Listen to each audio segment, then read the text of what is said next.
Good afternoon. I hope you're all doing well.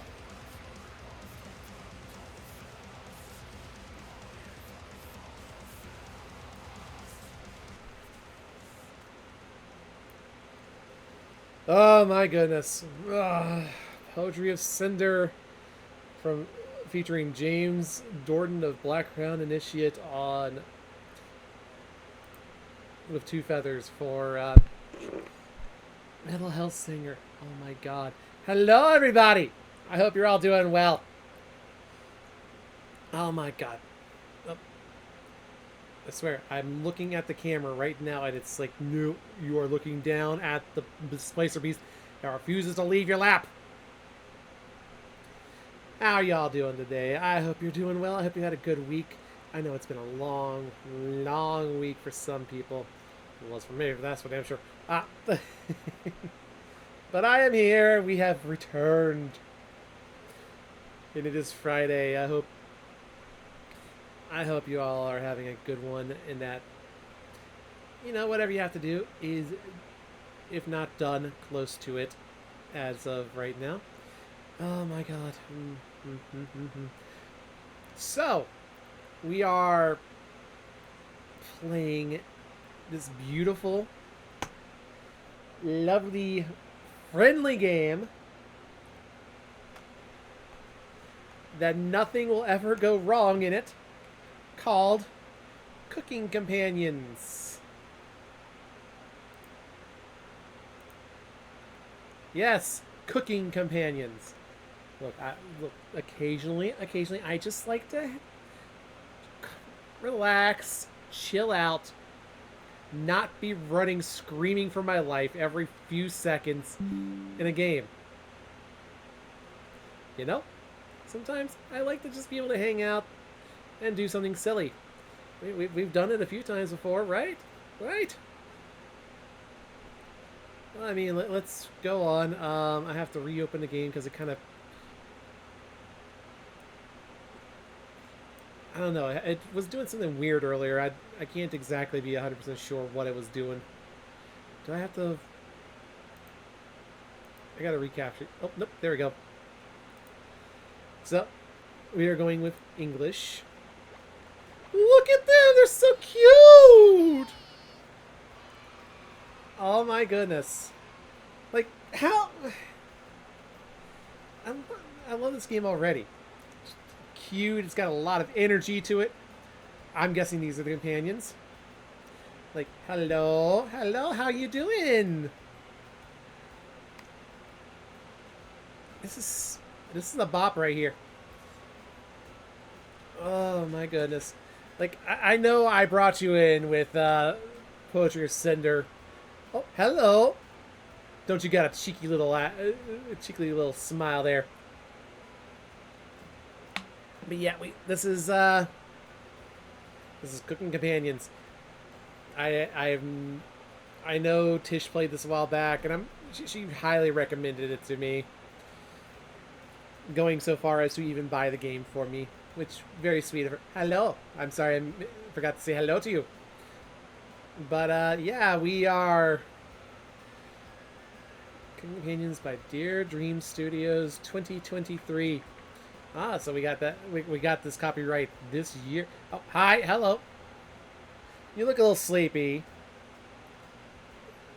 What in the world is this? See, I told you, there's a few things that go a little bit weird every once in a while, and I'm not 100% sure. You have a beautiful beard, sir. I mean, thankfully, it's nothing too crazy right now. It's just a couple of graphical little bits here and there, right? It's such a calm song. Like, I just want to listen to it until, once I can recognize that it started looping, then I'll move on to the actual game, okay? But for now, let's just relax. Hey! Oh, shit, she's got a knife! I mean, she's obviously got a knife. She's cutting potatoes and lettuce and cabbage and all that, right? Nothing odd about that. We all have knives in our kitchen. There's nothing to be worried about. Oh, there she is again. what they're planning on having us make to begin with.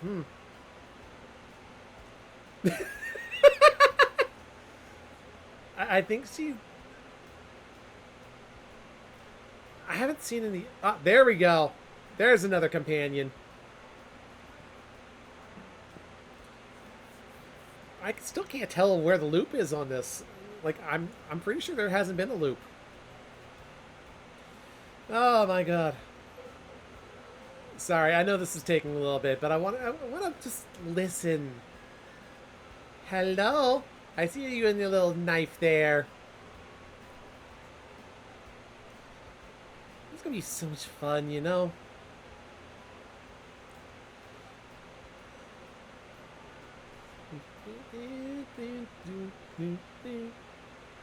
Oh.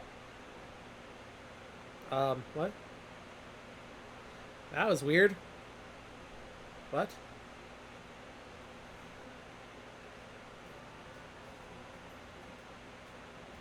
By the way, I had to turn the music and like sounds way down because they were blowing out my ears. I'm sure this is fine, right? There's like a little brief pause. There might have been some talking. I'm not. I think they asked if she's coming. Which I mean, this is obviously like a chill game, so totally not insinuating things, right? Hello. I don't know what the heck happened with that. Like, as I said, there's occasional glitches, little weird bits here and there. I'm sure it's nothing to worry about, right? Like, the music went all, like... But, yeah. This game is not suitable for children or those who are easily disturbed. Do you... I bet it's because people don't like when you're cutting up meat and whatnot.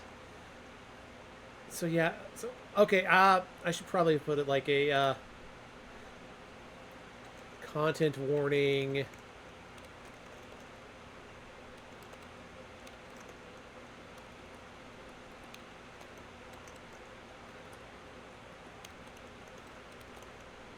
Yeah, there we go.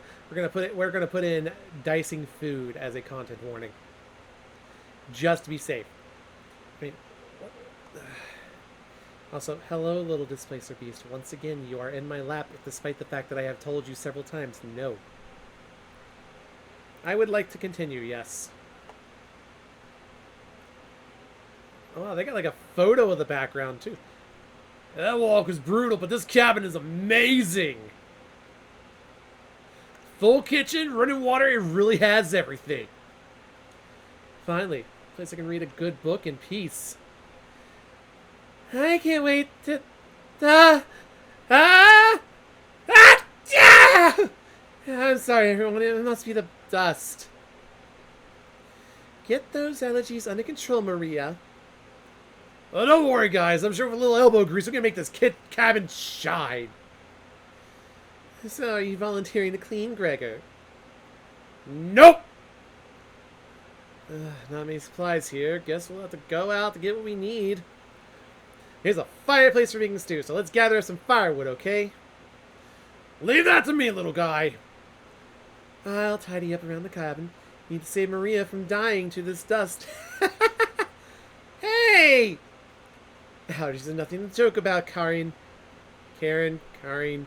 I'm never 100% sure how to pronounce that, and this is supposed to be, like, very, like, visual novel JP, so I'm gonna go with Karin, okay? She's not dead yet, Pipsqueak. Calm down. Thanks, Natalie. I think I'll go foraging outside. There are 450 mosses, 900 fungi, and 70 slime molds. There's bound to be treasure up here. What, are we suddenly in Stardew Valley? Farming is fun, and Natalie knows so much about edible foods. We're in good hands. I think the slime molds will be the most delicious. Most certainly not. What about the fungi? Do you even know which ones are poisonous, Natalie? I can figure that out. You can be the canary in the coal mine, Natalie. Oh. Oh. That's a little rude. Okay, child. Quit moving your butt around. Hello! Thank you for the first there, Tishy. I love his little squirrel companion? That's a squirrel, I think, right? I can't really tell. I'm not ending up a corpse here. Keep both eyes open, little guy. Plenty of wolves and brown bears go around. It won't be a problem. Read up on 10 different techniques to incapacitate them. Number 1 is... Natalie! Oh, yeah. Sorry, Aunt Maria. I carried away again. I'll help Natalie look for food. I'm definitely better at warding off wild animals. Yes, bears, grilled cheese. Bears indeed. How are you doing? If we come up empty-handed, we can always eat some of the food we've brought. You mean the emergency rations? Bad idea. Jump. Hello. Yeah, there we go. Hey, and Natalie and Maria are getting the food. Gregory's gathering the firewood. That makes you our designated chef. Wait, what? Why was I just, like, voyeuring this until now? Everyone's looking at you expectantly. You nod. I'm very excited to try your cooking. All right, everyone. Let's go to work while there's still sunlight. Later! Maria, and Natalie, Gregor, the 3 exit the cabin, leaving you and Karin alone. I think Natalie put the supplies in the kitchen. Thanks for helping out with the cooking. To save the game, right-click or hit the escape button on your keyboard to pull up the menu. Ah, good old, oh, fuck, what's it? I can't remember what the engine is called for this. Let's save, yes. This menu will also allow you to adjust volume levels or exit to the title screen to view unlockables. Okay. Please note, going back to the main menu or exiting the game without saving will remove progress you've made. Be sure to save. Do you have any experience making meals? Will you butter them up or wind up on the chopping block? That's an achievement. Of course! Of course! I know how to cook. Is that so? Looking at you, you'd be good at serving up food poisoning. Right. It looks like Karin will remember that. Anyways, going to check out the living room. Let's talk later. Karin heads to the living room and starts dusting a little bit. You decide to look around the kitchen to find the ingredients for the meal tonight. You never know what you'll find around the cabin. Clues and secrets may be revealed by searching an area more than once. Well, shit. Let's give it a try. What area do you want to search first? Let's look through the cupboards. First few cupboards are empty. And Natalie must have put the supplies somewhere else. Check the cupboards again. Just some mouse turds and cobble. Ugh. One more time. Check the cupboard underneath the sink. You found a dead mouse!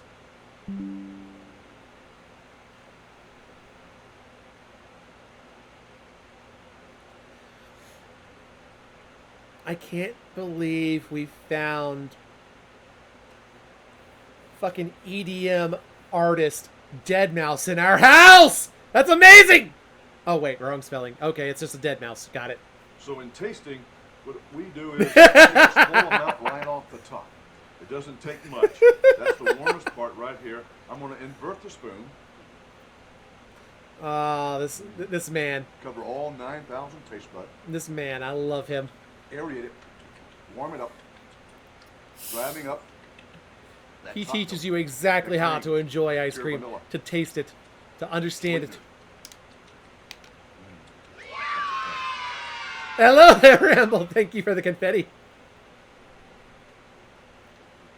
Oh my goodness.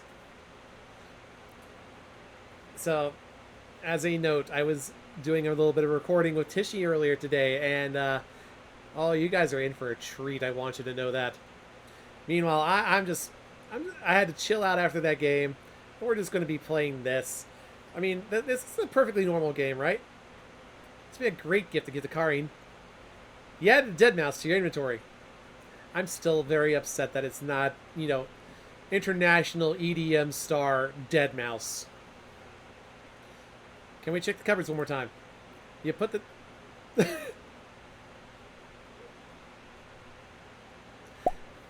Okay. We put the dead mouse back in because apparently Karin's never...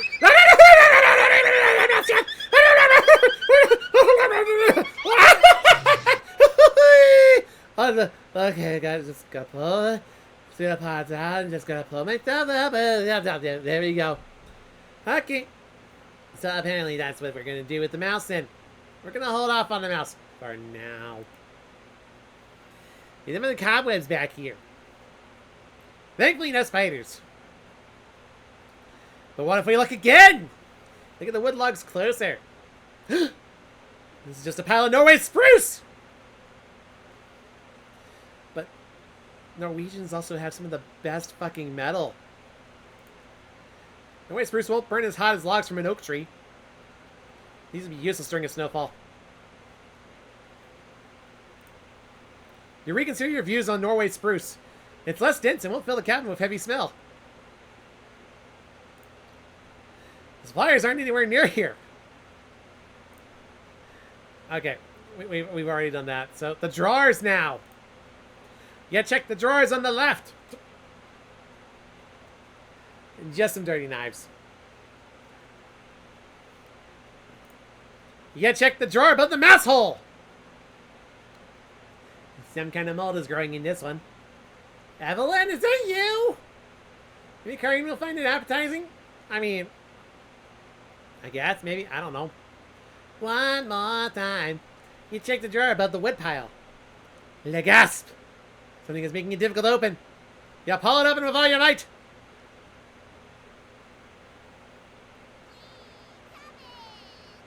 Let's time! Jump it! Sound off! Never fair onion is here. Our cousin conferences, I'll rise to the occasion. Always merry, raspberry. Potato? Garbage stuffed me into this drawer. I'm pretty sure this counts as kidnapping. Where are the trumpets? Oh my god, they are adorable. Why talk with those boring humans? All I have to give you is drama. Come chat with us instead. We'll share valuable recipes you can cook. We'll share you our secret trumpet recipes. Like them all, you're gonna fight the chef.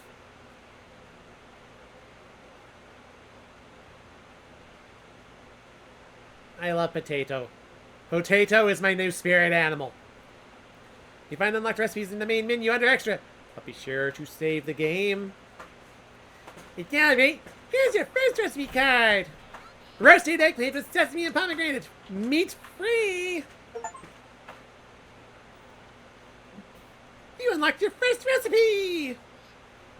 If you want to talk, just come to the drawer. Jump bets. Let's move out.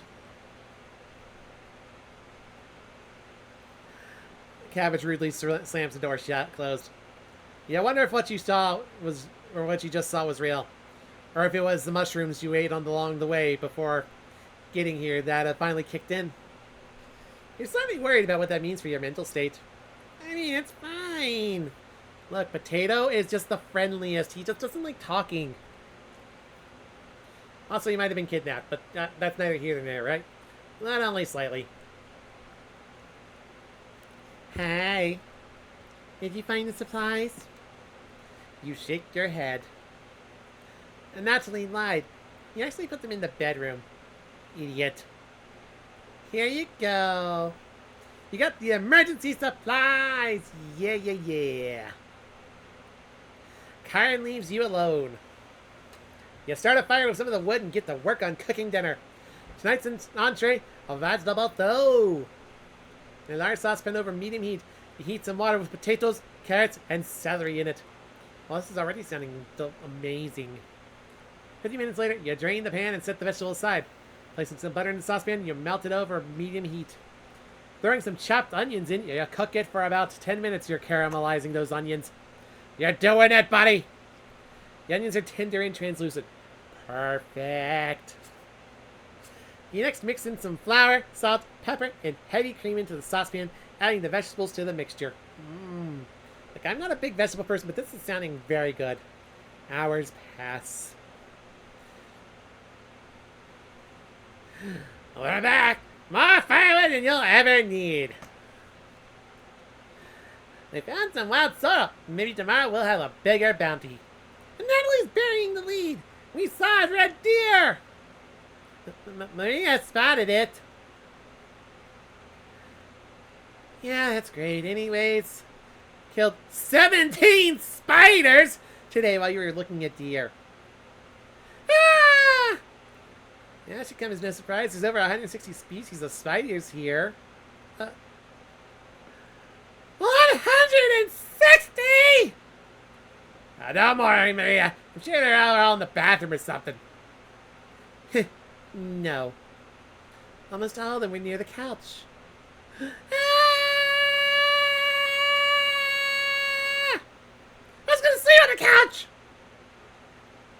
That's where 16 of them were. I'm not sleeping on that couch then! And there's only 2 beds in the bedroom. Don't sweat it, Maria. I can sleep anywhere, so I'll sleep in the rocking chair. I'll sleep with one eye open, just in case any of them swarm the couch. Thanks, Gregor. Karin and Natalie, you two take the bedroom. Thanks, big guy. Joke's on you, Gregor. I always planned on taking one of the beds. Hey, and Natalie, I snore louder than a yumble yard. Sweet dreams, chump. Turn your back to your bubbling vegetable stew and try a bite. Why is Karin just like she just starts shit? She just starts shit in this household. This tastes pretty good. Yeah, cooked vegetable stew. Yeah, first meal. You cooked your first dish. Well done. Yeah, set the table and ask everyone to dig in. Now we could just get a little chicken in there. That would be amazing. Oh, wow. This smells delicious. Thank you. You must be a world-class chef. Karin takes a bite. It's bland as hell. Karin! Tastes like every other vegetable stew I've ever had. So generic. I'd probably use some meat next time. Gross! For a side dish, we could make some bread and utilize the Fragaria Vesca, also known as strawberries, for some jam. Nobody cares, Pipsqueak. We're gonna laugh at Karin's polite ribbing. Nothing makes you happier than cooking for a great meal for friends. This could very well be the best day you've ever had.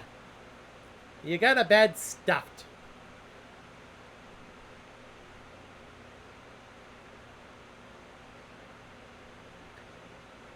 Grandfather Clark, what is going on?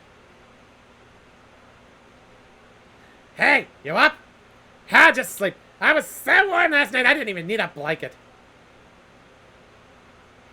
What time is it? About 1 hour until dawn. And then the Wendigo will strike. Will you two pipe down? Trying to sleep over here. I hear the birds outside aren't making much noise yet. We didn't bring many supplies, remember? Better get a head start on gathering food. I honestly can't see the trees outside right now. Gregor, you see any spiders last night? There was a small one in the bathroom. Ah! Actually, I did see a centipede by the sink. Maria turns a little pale. Karin's messing with you, Maria. Let's find more wild sorrel today. Ah! If you're lucky, little guy, Maybe I'll teach you how to catch some wild brown trout. What's with you and meat, big guy? Natalie's herbalism books state that there's many more species of plants to eat out here. Let's leave the fish alone. You know I'm not, into meat. That's a shame. I'd wake up early to go fishing. Cheer up, Karin. I get to observe the trout at the very least. Maybe we'll see more red deer today.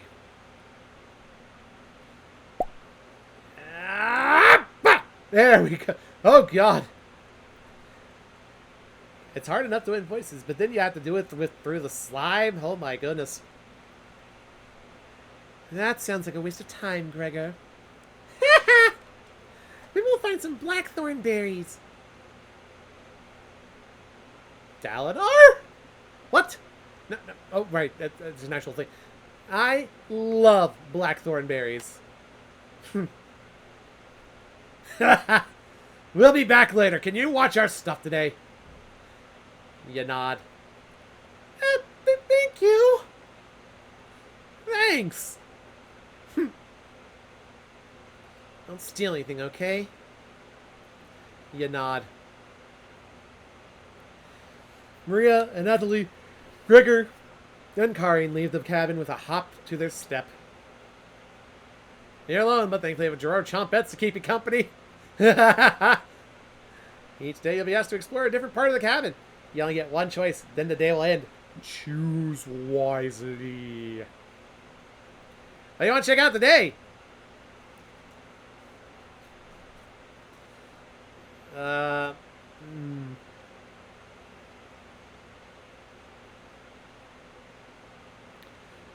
Where should we go? Should we talk to the Chompettes?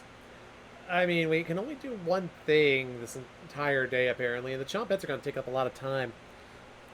Maybe another playthrough I'll just do, like, nothing but talking to the Chompettes. I mean, what's the worst that could happen there, right? Check out the bedroom. Like, we didn't get to go sleep there last night, right? I don't believe so.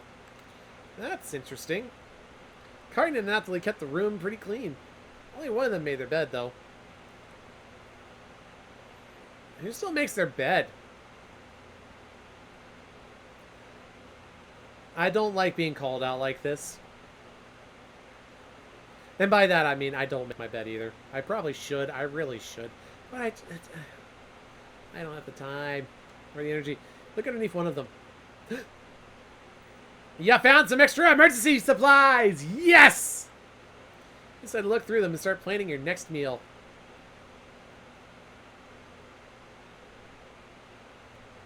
We're back. Knock it off, Maria. It's pretty rare to be scared of one. But it's not! Who knew the big guy would be so scared of... Stop. Shut up! You don't understand. I don't think anyone understands, Gregor. It was just a marmot, Gregor, not a monster. Maria laughed so hard that your ears ring.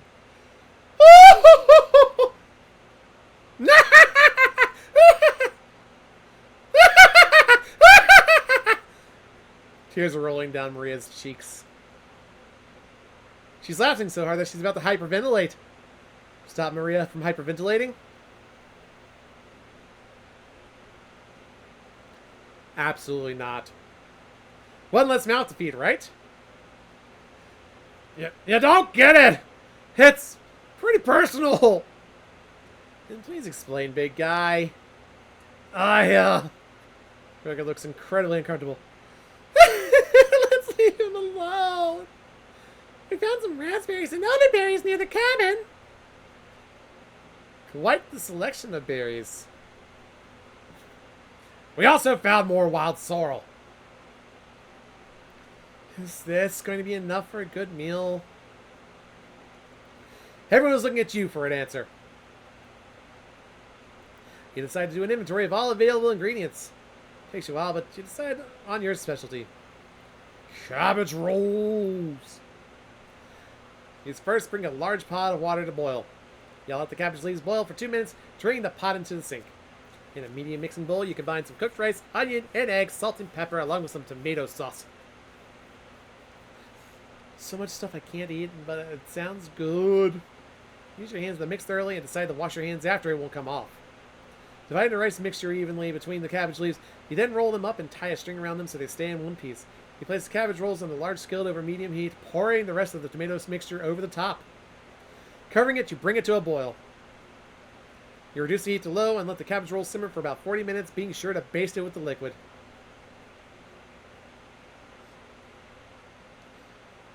I love the fact that we're actually learning how to make some of this stuff. You cooked cabbage rolls! Congratulations, you cooked your second dish. Maria looks optimistic. Karin looks skeptical. And Natalie looks curious. Gregor looks thrilled. You watch intently as everyone takes the first bite.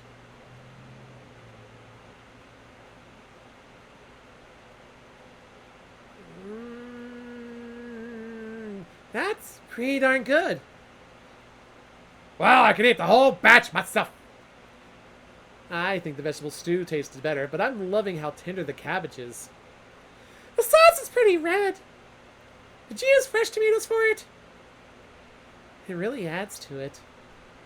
Spin some of the liquid on top. You'll thank me later. Incredible! It's definitely growing on me. Thanks again for cooking. This really was something special. Everyone leaves the dishes behind for you to do. And not always the way. Not happening! You settle it and go to bed. Everyone goes to bed full. Tomorrow will be another great day.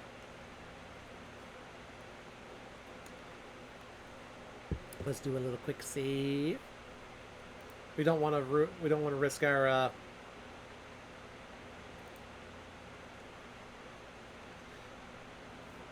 doing well, right? Well, yeah, tomorrow will be another great day. Tick, tock, tick, tock.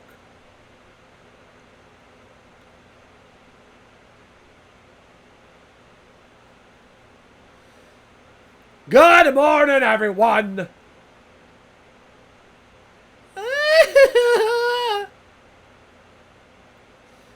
Again, Gregor? Can't you let us sleep in? Not today! Why? Storm clouds are gathering outside. We need to find some food before it begins to downpour. Oh. You're in Silent Hill, aren't you? I mean, what? No. Gregor, you're overreacting. We have enough food to last us a while. Enough food? So we used most of the supplies for last night's dinner. He's right. The meal you made was delicious, but it used a lot of what we had. Gregor's also correct. Precipitation is unusually high in this area, with many areas of being a high risk for flooding. It'd be foolish to not go out and look for food today. You really think it will flood? Thankfully, the cabin is on high ground, but that doesn't mean we're safe from floodwaters. It's always a possibility, so it can't hurt to be prepared. You're losing it, Gregor. Karin! There's nothing to worry about. I think Gregor's right, Karin. Huh? What'd you say to me, you little bitch? You know I'm gonna cut you, right? You know I'm gonna cut you while you're not looking. You know that I'm going to add you into this food. One less mouth to feed, right? One less mouth to feed. I mean, huh? It won't hurt to prepare for the worst. I think she's right, Karin. You gotta prepare to fail. Anatoly! Let's go out and prepare for the storm. Or should be a key priority today. There are plenty of edible foods. It has better odds than trying to hunt. Give me a few minutes and I'll plot out a route on some paper. Let me help, little guy. This is such a... This is the game. This is the game. Natalie and Gregor head to the bedroom to consult the map. Maria and Karin are still hanging around. Unfortunately, in life, you can't make everyone happy. When given a choice to speak to a character, choose wisely. You can only select one of them. Try to max out your bond with certain characters for unique dialogue and scenarios. Which one would you like to talk to? Wait, are we really doing this? Are we really fucking... Now we're turning this into a dating sim bit too. Sorry, sleeping is not the best. Sleeping as a eldritch horror like myself who consumes nightmares is not exactly the easiest thing to do. Who should we talk to first? M or K? Mortal Kombat.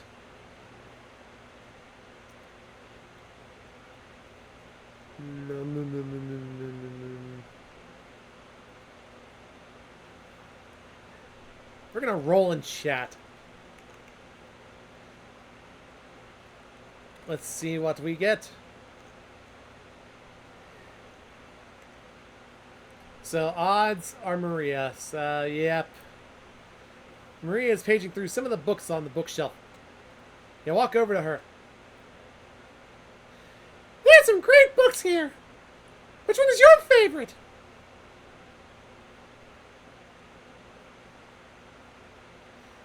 I have to answer this, don't I?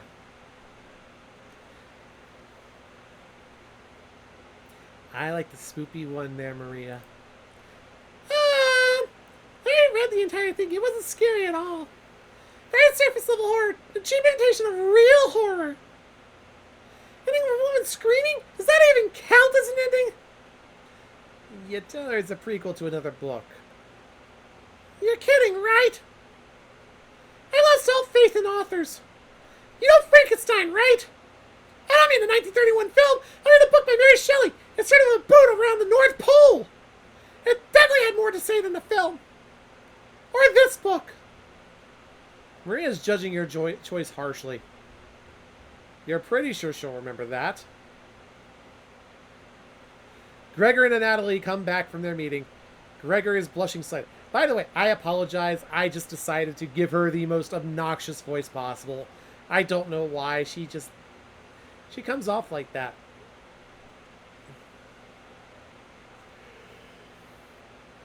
Hey. Oh. Hey! Can you cook something while we're out? You nod. Thank you! Alright, everyone. We have our route now. Let's beat those rain clouds. The group leaves determined as ever. You have the cabin all to yourself. Huh? What's that noise? Sounds like it's coming from the kitchen.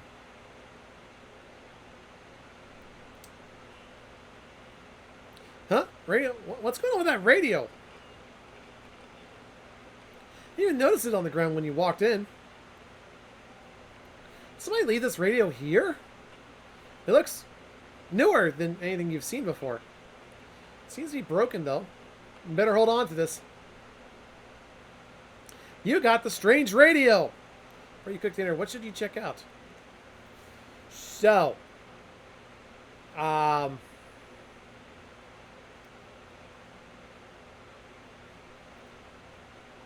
know how I made that joke about Silent Hill earlier? And now we got a broken radio. Yeah.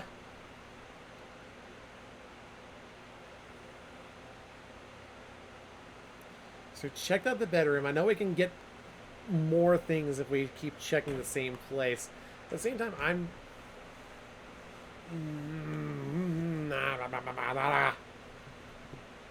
Why must you make this so difficult game?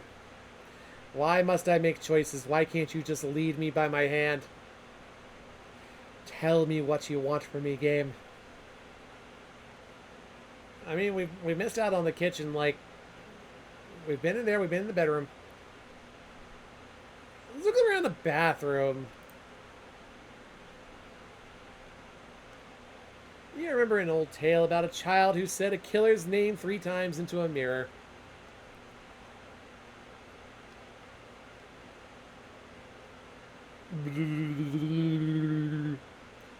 But you can't remember how it ended. You're too frightened to even try it. You leave the bathroom a little more scared than when you entered. The fact that I apparently spent my entire fucking day in there. Maria's back early today. This woman looks like she's seen some shit every day of her life. Hey! There's a still looking for food outside. Now I found some more berries. But nothing will feed all of us. Please don't tell the others. I'm a little worried about our supplies. Oh god, more confetti! Yes, there you go, Maria. We have confetti to consume. There's nothing to worry about. I crunched the numbers and we don't have enough food. Even with rationing to last if there's a big storm and we get stuck here. Maria seems disappointed in your inventory management. Can you try cooking with a little less this evening? You nod. Thank you. You've done such a great job with meals so far. You're very sweet. Is Maria blushing a little bit? I was about to have her quote or narrate her own ass. Maria, remember that. Your relationship is stronger. Oh god, we gotta go through 5 hearts. I mean, at least it's not like Link who has upwards of 20 hearts, right? The one downside to this Maria voice grilled cheese is that I have to wet my whistle a lot more often. Maybe you can teach me to cook sometime. You nod. Looking forward to it. Hey, you can hold cooking classes here someday. Rudely interrupting a tender moment, the others burst into the cabin. Wham! Don't be so down, everyone. We got tons of good berries. Are you a druid, Gregor? Are you a druid and you just kept casting good berries this entire fucking time?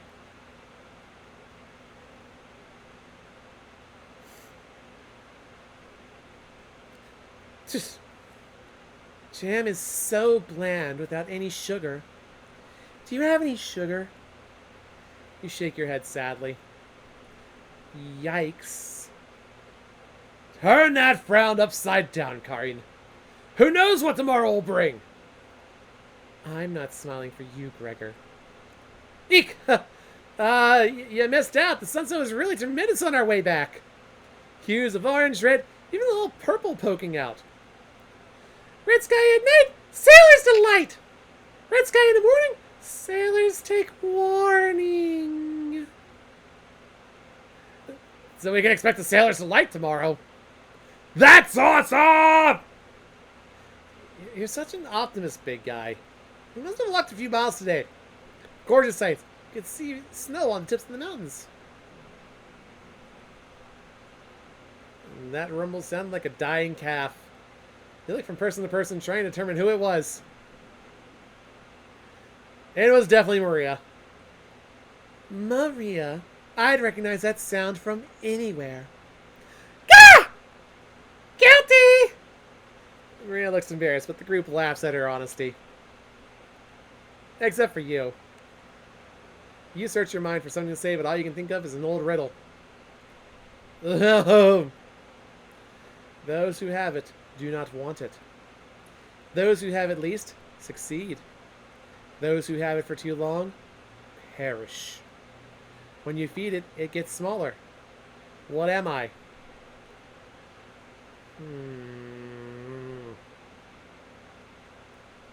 Dust! Try again, big guy. What are these options? I'm curious. Before I go touching anything, let's save again. I like saving. Oh, that's a quick save button. Okay.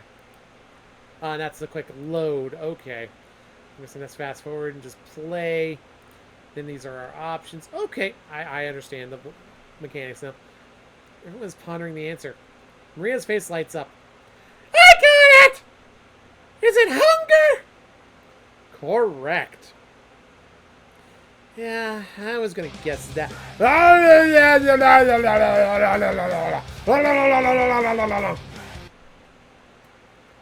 Thank you for that, Kiss My Grilled Cheese. And yeah, there's a lot of reading, but I'm enjoying it.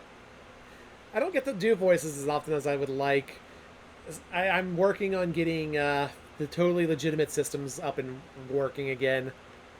So until then, this is a good opportunity for me to have some work doing my voice acting stuff.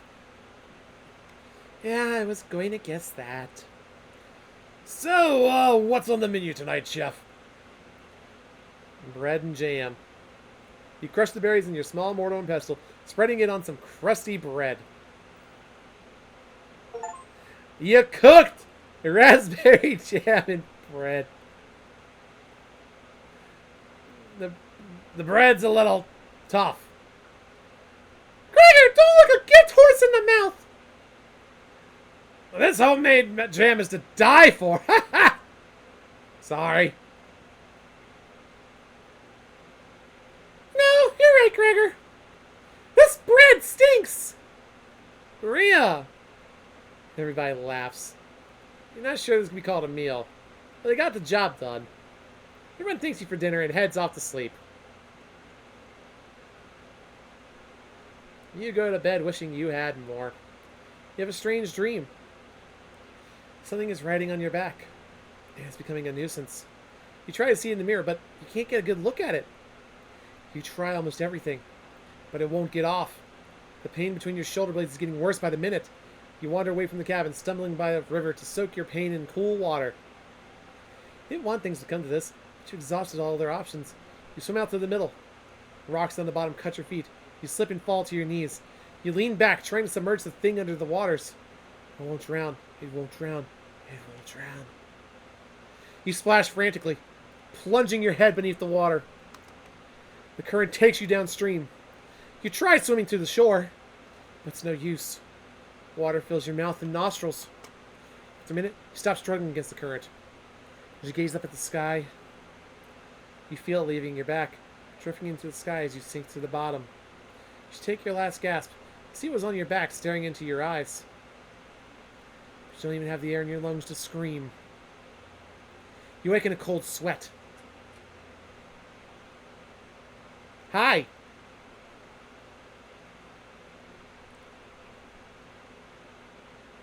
Are you my mummy? Just a dream, right? Oh, wake up! Sorry you were making strange noises in your sleep. What's going on, Gregor? Did the lightning wake you up? Don't woke me up. Lightning doesn't usually wake people up unless it's like really fucking bright. You're talking about thunder. I'm trying to fall back asleep, but it's so loud. Yeah, that was thunder, Natalie.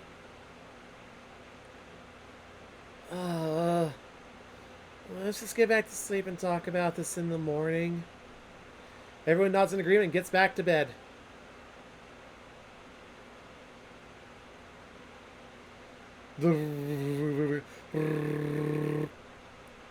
Except for you. You can't fall back asleep.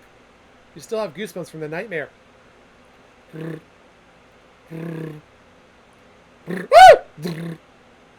Carring snoring is louder than the sawmill. You find it very loud and very distracting. You don't sleep a wink. Everyone is now up and awake in the cabin. You hear the front door open and quickly slam shut. And Natalie sounds petrified.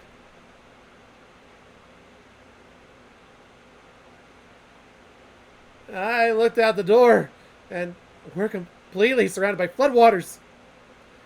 Looks like sailors take warning was more appropriate for today. Maybe it'll clear up tomorrow.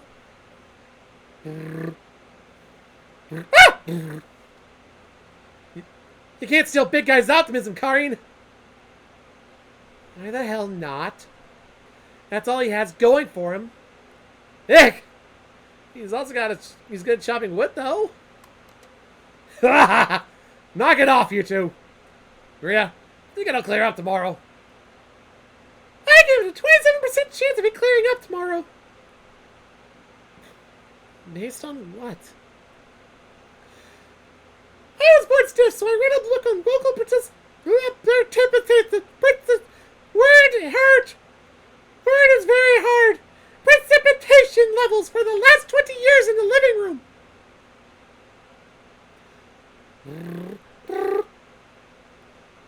seems like you're stealing in Natalie's thunder. Natalie, you're a book nerd, right? Why didn't you read it? Heck! That couldn't make it past the cover.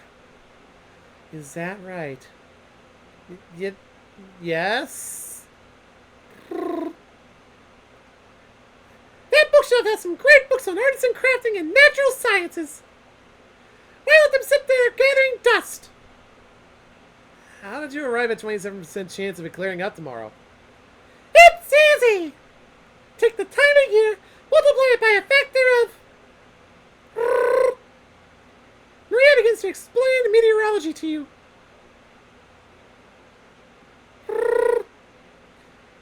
She isn't dumbing any of this down. She decided to talk in a third person. There is no Maria, there is only Zoom.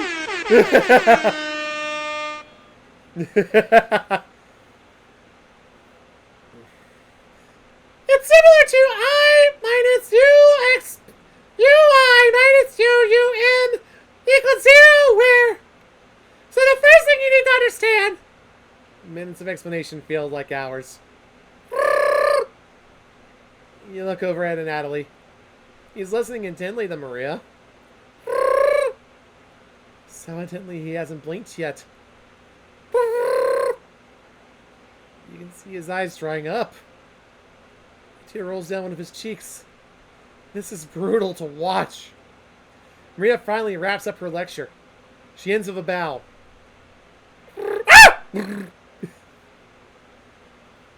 Yes, that is what I've decided to do with that one. I have just started screaming at the explanation point. Nobody claps. Tough crowd. Maria, that was awe-inspiring. You lost me a few minutes in, but it's okay. I didn't understand a word of it! Yeah! Natalie turns to you.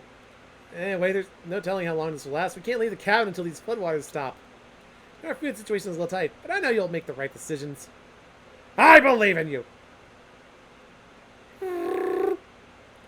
Me too. It looks like we have enough leftover berries for more bread and raspberry jam.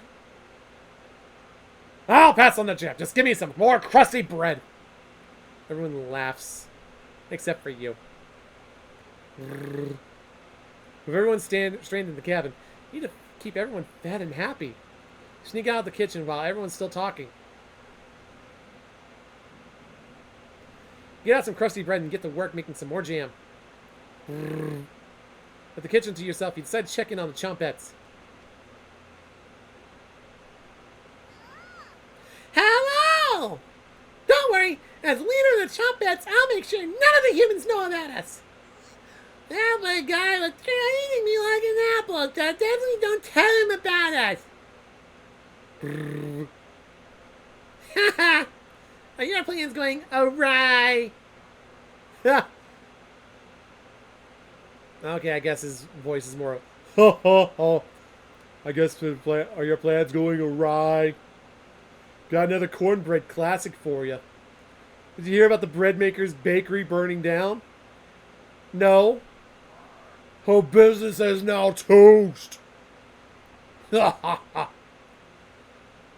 That one has been done to death.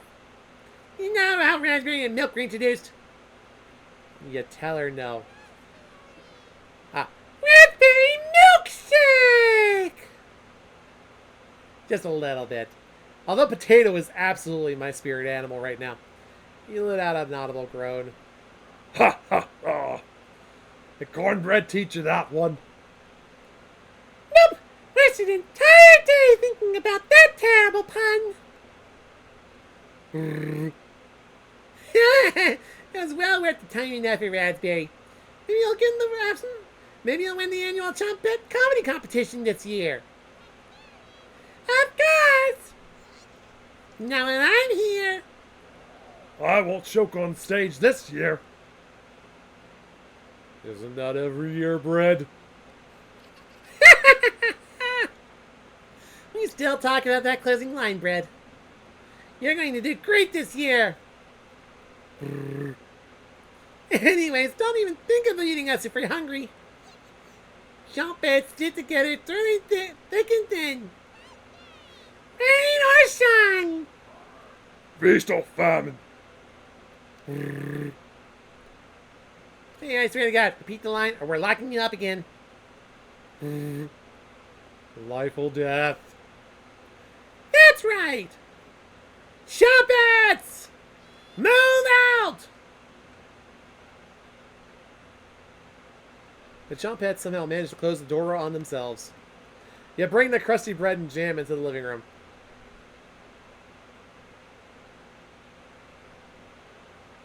Karin interrupts you as you bring the food.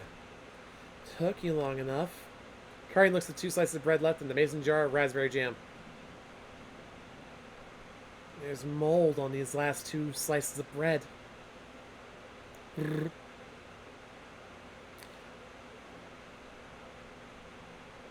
Karin is right. What the hell is the matter with you? You grip the knife tightly in your hand. You think this is enough for 5 of us? Oh, hey! We can't throw this bread away! It's all we have left! Gregor's right. Natalie, will mold spores give us food poisoning? I'm, no scientist. Sorry. Let's pick off as much mold as we can. We're getting late with the floodwaters, so this will have to last us another day. Everyone grimly nods, ripping apart their piece like a pack of wolves. Gregor seems to unhinge his jaw and eat it in one bite. He looks like a duck eating bread. Thanks again!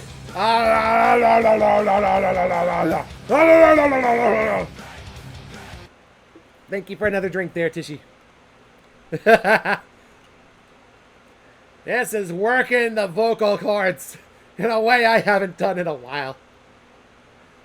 Thanks again! Bread and jam isn't much of a meal, but it's more than we had when we left Ukraine. Oh shit.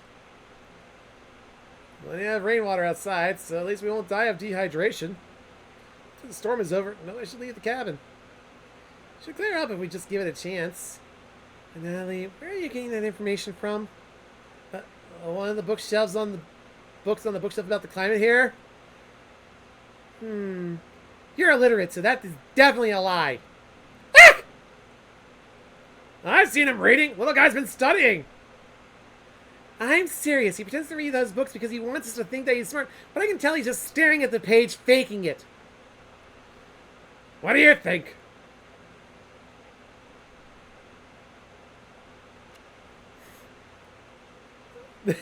Oh my god. I could easily scum this so bad. Just save and go back if I really want to, like, not fuck this up. Like, I could do this real easy. Hey there, Belgian. How are you doing today, my friend? Welcome. You have, joined us at a very dire moment. We're running out of food. People are starting to get at each other's throats. Karin. I'm doing all right. I'm about to defend a Natalie. You must be going blind then. Ah! Thanks. I don't like Karen would make up something like that about me. You aren't fooling anyone, Natalie. Karin has stormed off. Thanks for backing me up. Yes, but who? With who? Is it Gregor? Is it Natalie? Good to have someone so positive around. Natalie looks relieved. You think he'll remember that? I guess, well, let's call it a day. Yeah. Sure. Yeah, I've decided to destroy my voice by voicing Maria like she's goddamn Taya from the Bridge series. Everyone shuffles off to their sleeping areas. 10 minutes later. Hey. Karin, likes to find someone's weakness and use it against them when she's frustrated. Just wanted to thank you for backing me up earlier. You were very sweet to do that. Natalie looks at you with a look of admiration. See you tomorrow. I'm still trying to figure out if that's like a squirrel or what on his shoulder. Does he even realize that's... And Natalie looks like he's blushing as he walks away. Also, we apparently are feeding 5. Are we feeding that thing? Is it going to go like cannibalistic on us? I don't know, and I'm scared now. We haven't fed it at all. You're definitely sure Natalie will remember that. Awesome. So, other than Karin, we're doing well. And I mean, I might just... Okay, as a note, I might just have a thing against that name. Because, I read the entirety of the original Naruto. And, between her and the name Sakura, certain names have definitely been tainted for me. It didn't help that there was another series. I think it was called Confer, where, again, a Sakura turned out to be just the worst. So, names have unfortunately been tainted for me, and Karin is one of them. So we're going to see how this goes. I mean, worst case scenario, we can do another playthrough, right? Make sure she's happy. Make sure that everybody else is sad, maybe. So I feel like that's the way that's going to go. Get ready for bed and put a blanket on. You go to sleep, or you go to bed very hungry.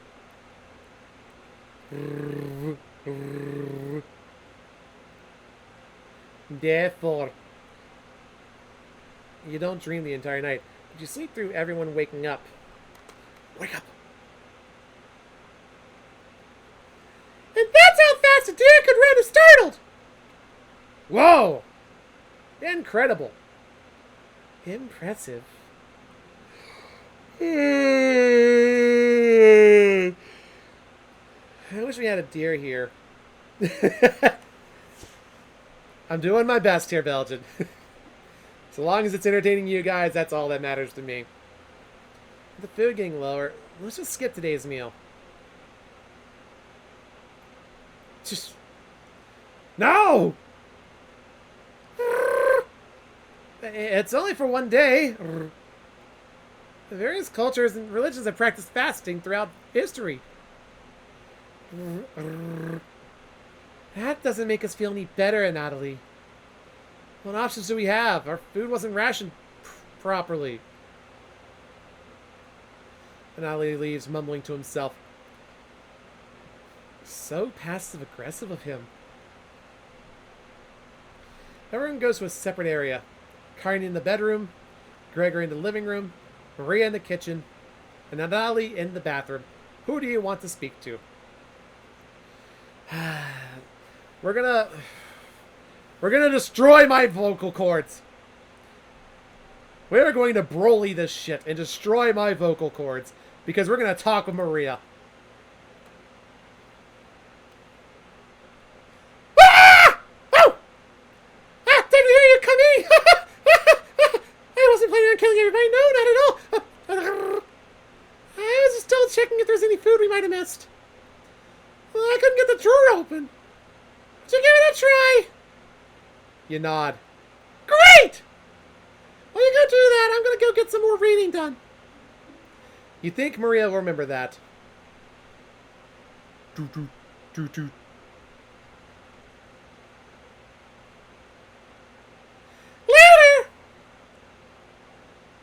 You give the drawer a hard yank open.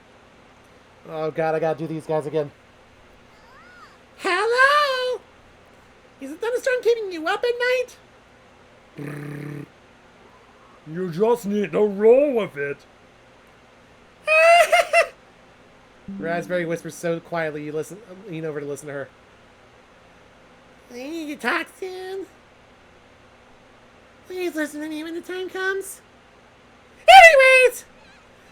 Please don't let the others see us! That's right, Raspberry. Part of being a chump is secrecy! But want those humans to overhear our meetings now, would we? You shake your head. Good! Trumpets! Roll on out! You shut the drawer. Everyone looks pretty down this evening.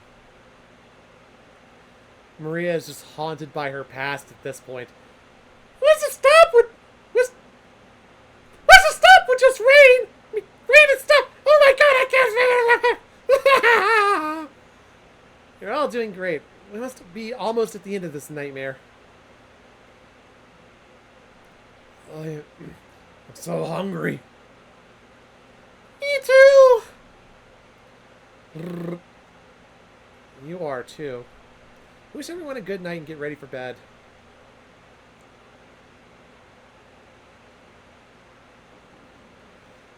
Ah! You go to bed with a growling stomach.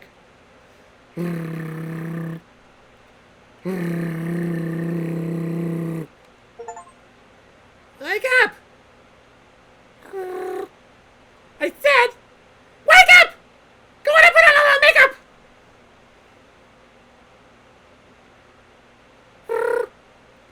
The rainbow is non-stop again!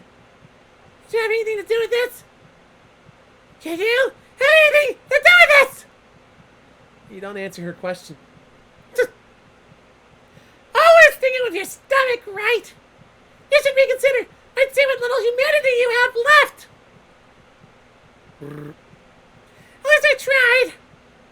I won't have a guilty conscience by the end of this. Go back to sleep, monster.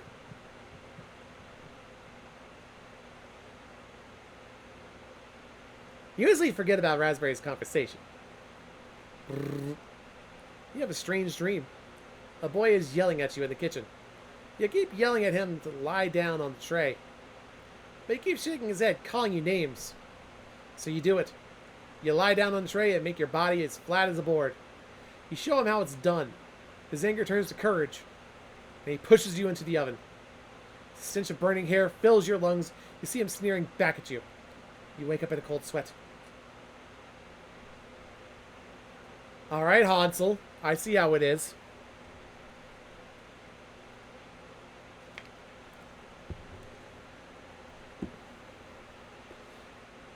Everyone seems to be sleeping in later than normal. Their stomachs must have kept them awake all night. The rain is still pouring outside. You can barely make out the trees from the windows. You're stirring of blankets, arms and legs. Maria looks petrified.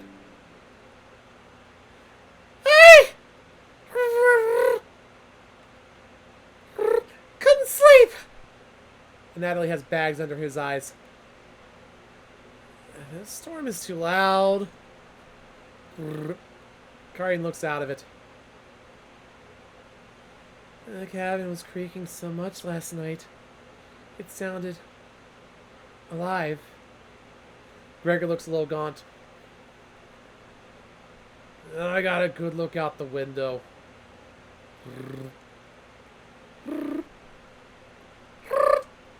And?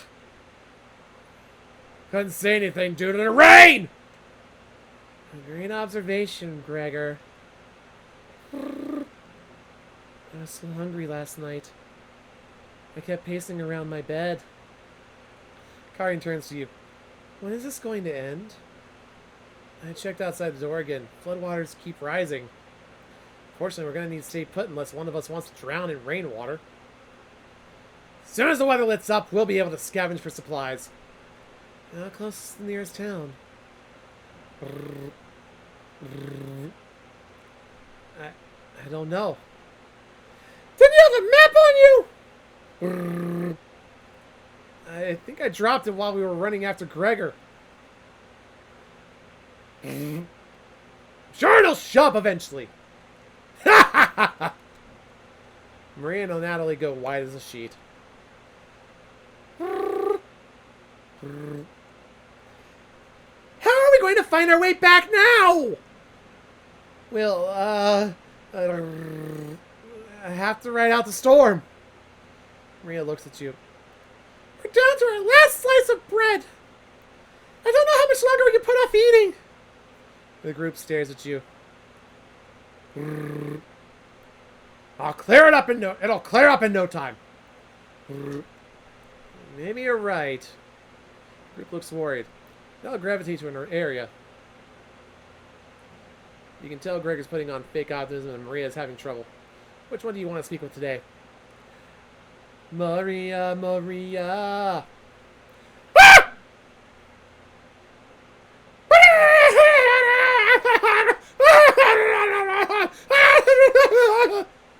It's cold as hell over here. Surprised Gregor isn't freezing to death at night. How does he do it? He explained to Maria how size of a person and fat content determine how warm they are naturally. Yeah! Which I'm speaking Gregor. To be honest, I don't need to be that tall to make a difference in the world. Do you know what he wanted to do for a career? Maria does her best Gregor impression. Splitfire when it goes at the stars! How boring is that? Depends on the person. Or, depends on the person, but, pretty boring. You're so funny! Thanks for coming in and chatting with me. Maria blushes a little bit. She is now talking in the third person once again. Maria wants you to know all of her thoughts. Her deepest, darkest thoughts. You! Make it easier to pass the time. Thank you! You're pretty sure Maria will remember that. We are up to starting Legend of Zelda mode. 3 hearts! You thank her and leave the bedroom. Got everyone together. The all look grim. You could cut the tension in the room with a knife. So you do. And you kill Karin. I mean, what? No, sorry. This is a totally normal game. We're just dealing with hunger right now. Everyone is staring at you. They're expecting that last piece of bread for dinner. You bring that out. Everyone cannot take their eyes off of it. You instruct everyone to take a pinch. And slowly all 5 of you tear it apart like a wishbone. Everyone studies their piece of bread carefully, wondering how long it will last. Karin is the first to eat hers. She chews each bite a few hundred times before swallowing. And Natalie chews it cautiously, opening his mouth once he finishes each bite. Maria nibbles on it silently, eyes wide, moving from person to person. And Gregor...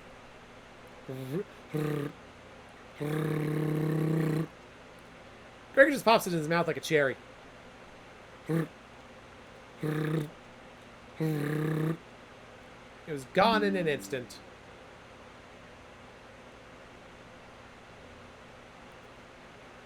The group thanks you awkwardly. I'm sorry, it took me a moment because I just had a little pop-up of cabbage from our lovely chompettes pop up from Twitter. So that was interesting. I'm a little scared, not to be honest. The group thanks you awkwardly. It's not much. But you've run out of options. You wish everyone good night and get ready for bed. You go to bed starving.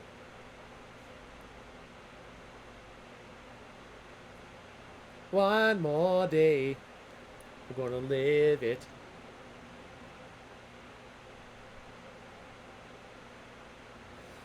Good morning! Morning! Let me check if the rain has stopped. And it's still flooding.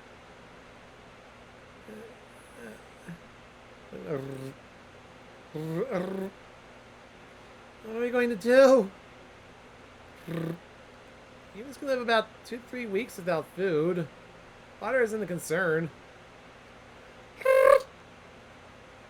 Rainfall should end in a day or 2, right? Actually, precipitation can occur more than 250 days a year here. Do you really think it will rain that long? Natalie, it's been days already. Did you think it will stop soon? Relax, everyone. Let's see how long we can ride this out. Fingers crossed it's done by tomorrow. Aw, thank you for the head pats. Ah. Ah! Panic is slowly creeping in. Everyone's looking scared. She needs to survive. Carney and Gregor begin to discuss the next options. You want to speak to Maria in the kitchen? Or Natalie in the living room?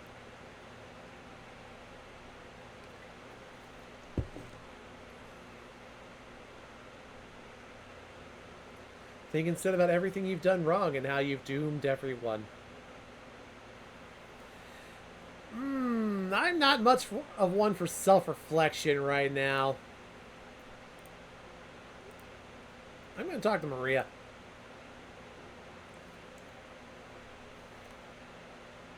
Ah! Oh, hey! Maria looks relieved to see you. Your relationship is stronger. And the better our relationship, the tastier she will be. I mean, what? What? Sorry. How are you holding up? You know what? Better question. How are you holding up? Not very good. It's very sweet of you to ask. Maria's looking at you intently. She gets a little closer to you. I noticed you didn't use any meat when cooking. You just have to pick it out of the foods the others make. But you respected that. Thank you. Maria's looking at you with admiration. Need to speak of Gregor for a minute, but there's again.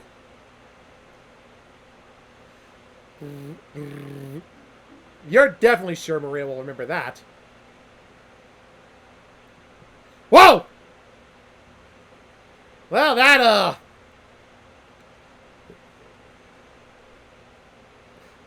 victory for Vegeta? You decide to check out the drawer again.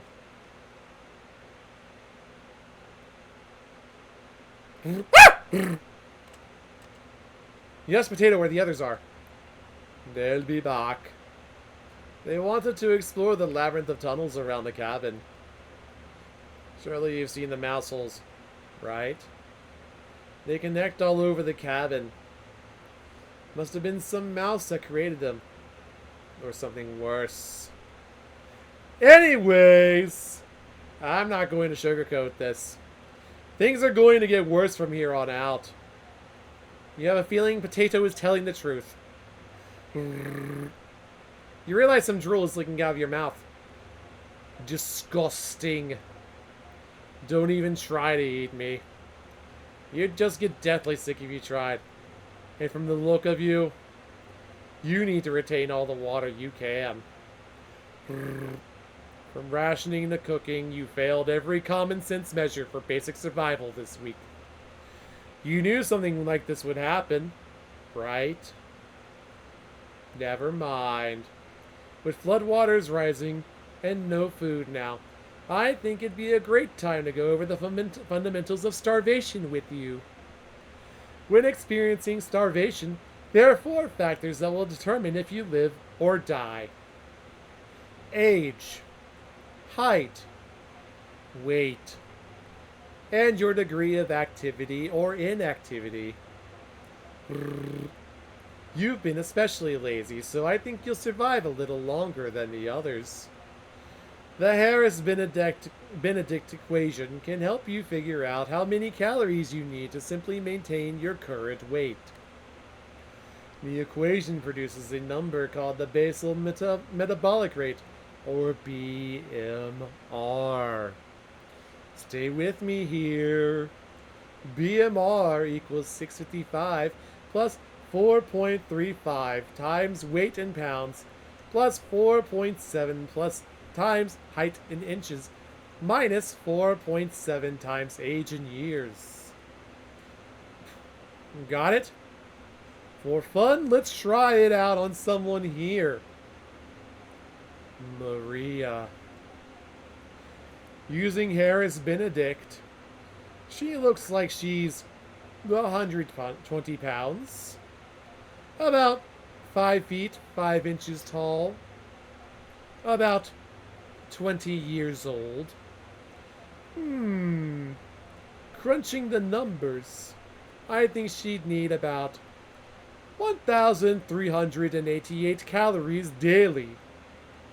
With that being abnormally stationary. She'd have to lay in bed all day and night, just eating, breathing, and using her brain. Not very common when you're starving to death.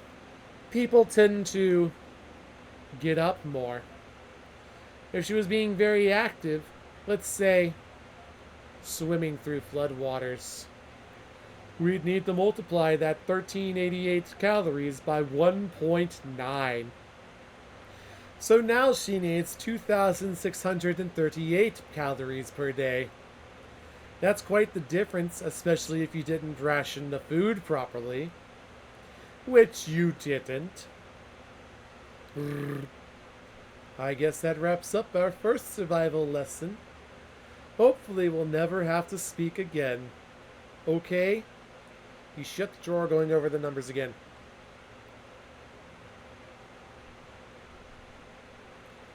Doesn't help that she doesn't eat much that involves a lot of calories there too. I don't think any of us can take this much longer. Gregor's voice starts to crack. I didn't want to ask this, but it's time. One of us needs to go outside and search for food. Everyone is silent. I'll go! Maria! You used to swim all the time near my house! So I probably have the best chance of swimming through the floodwaters! No! Let me go instead! You won't get very far if anything happens to your glasses, Anatoly. You're blind as a mole rat, remember? That's true, but... Oh, guy. Let me go. Gregor, That sounds good to me. Karin! His arms are definitely the longest, so he'd probably be the best at climbing trees out of all of us. Hello there, Andrel. How are you doing today? We just went over the basics of starvation, and now our good friend Gregor is about to go out and try and find us anything in the flood. No, that would be right, Gregor.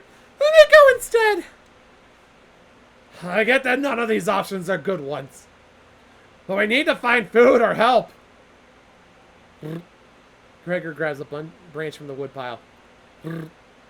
He cuts into different measurements. Since we can't come to a consensus, let's draw for it. Not in this case, my friend. Not in this case. Pick one from my hand. And the shortest will go outside to search for food.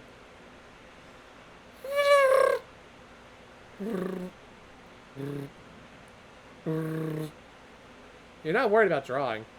You saw Gregor cut the branch links, so you can tell which is the biggest out of the bunch. You pick it.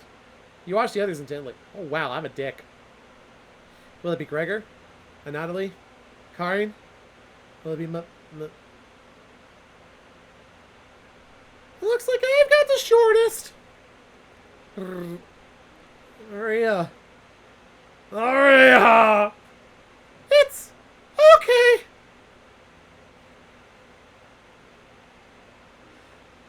I watched Natalie forage earlier, so I'll know what to look out for. I'll swim until you find higher ground and scout the area. Maybe you'll find a fish out there. Everyone looks heartbroken. Karin! Natalie! Gregor! I'll keep us alive! I promise! She promised. Everyone watches as Maria leaves the cabin. She has started talking in the third person again, knowing that everyone must know she has gone to a better place. The silence is deafening.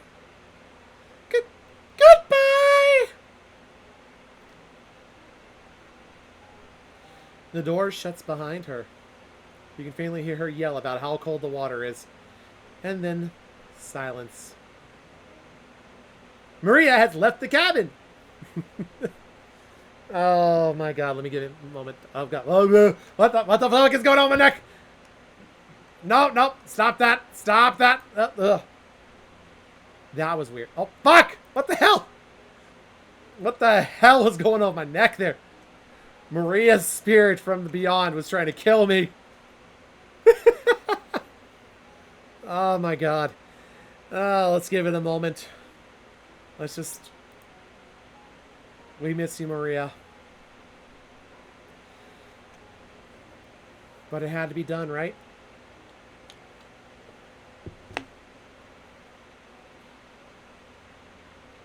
I'm sure we'll see her again. The rest of the group nods. Everyone stays up waiting and waiting. The sun is completely set. One by one, each person quietly shuffles off to bed. You get ready for bed and easily pass out. Oh, Maria's dead to me. How sad. You have a strange dream. The two women in front of you could be twins. One of them you recognize, the other is a guest. You ask the guest to sit on a shovel, and then you try pushing it into the oven. Her legs are so strong you can't get her into the oven. You curse at her repeatedly. Like this, you hiss. You stretch out your legs until your toes are almost sticking to the coals.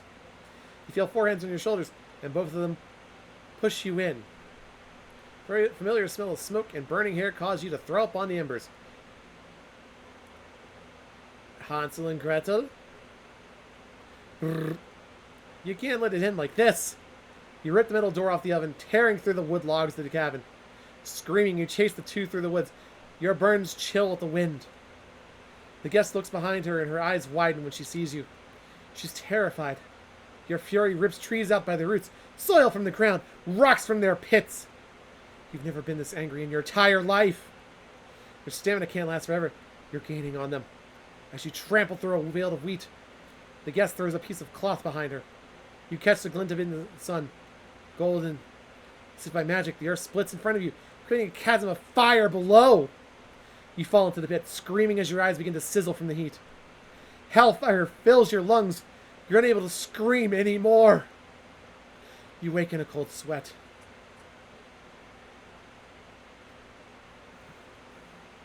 Death 7.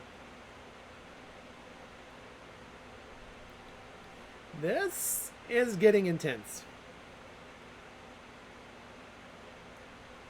Good morning.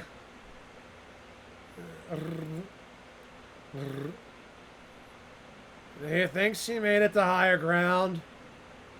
I believe in Maria. Me too. She'll be fine. Right, little guy. So what do we do now? Just wait? Karin. How long? It's been almost a day since she left. Natalie and Gregor look nervous. Someone needs to go look for her.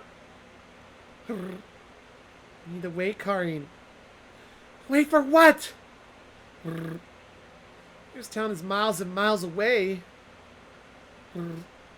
Waiting is all we can do for now. So it could be days before she gets back. What are we supposed to eat? Mice? And Natalie. Gregor. Karin. I'm sure Natalie will agree, but we'll discuss next options when we get to it. Every waking thought is about food now. I never should have eaten that much. I'm...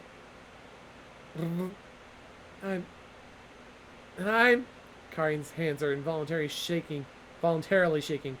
Gregor and Natalie just nod in agreement. They don't even need her to elaborate. You're sure Maria will make it back. She promised. Everyone retreats to their areas. What do you want to do today?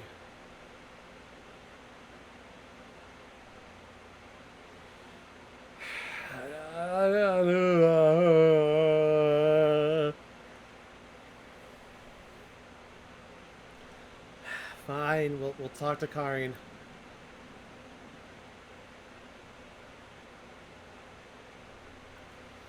Hey. You don't have to lie to me. I know Maria's not coming back. I don't know where she came up with her being the best swimmer. I guess the only one that would know that would be a Natalie. Last summer, a Natalie would watch her swim from the shore. He could have been a lifeguard. Such a good swimmer. She never went under, but if she did, he would have pulled her out easily. Why would she lie about something like that? Karin seems deep in thought. Maybe it's better to leave her alone. He closed the door softly.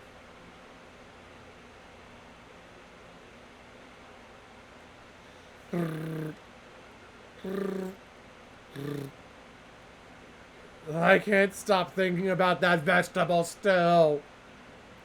I'd be fine with the bread and jam. I'd be fine with just the strawberries. Nobody else laughs. I would kill for some vegetables right now. You would too. I'm going to try and get some sleep. Good night. Night. You fall asleep quickly, but you only dream about desecrating a corpse. You wake in a cold sweat, and in a completely different room. Eight? Maybe? There we go. Yes, 8.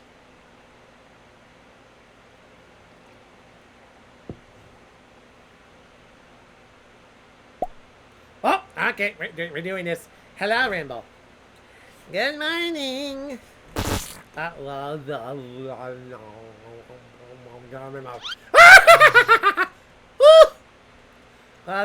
Oh, guys, get up.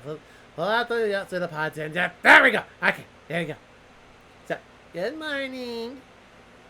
Karin's looking worse. You having fun there, Rambo? Up. You messed with the box. Okay, now gotta just roll around. Gotta get all that confetti in me. There we go. Will you cook for the group today? They're gonna cook, apparently. You take out a cutlet of meat and begin to cook it in the oven. Yeah, cooked meat. Where did you get that? You ignore Karin's question.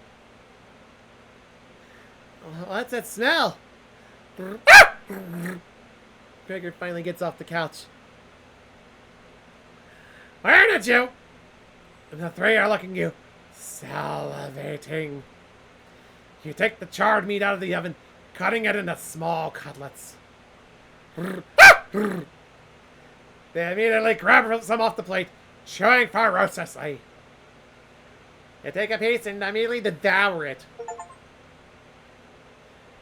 Do you have any more of this? Downward spiral. We've eaten meat. Explain how the meat is stored securely, hidden, so you can ration better this time. I understand. Thank you.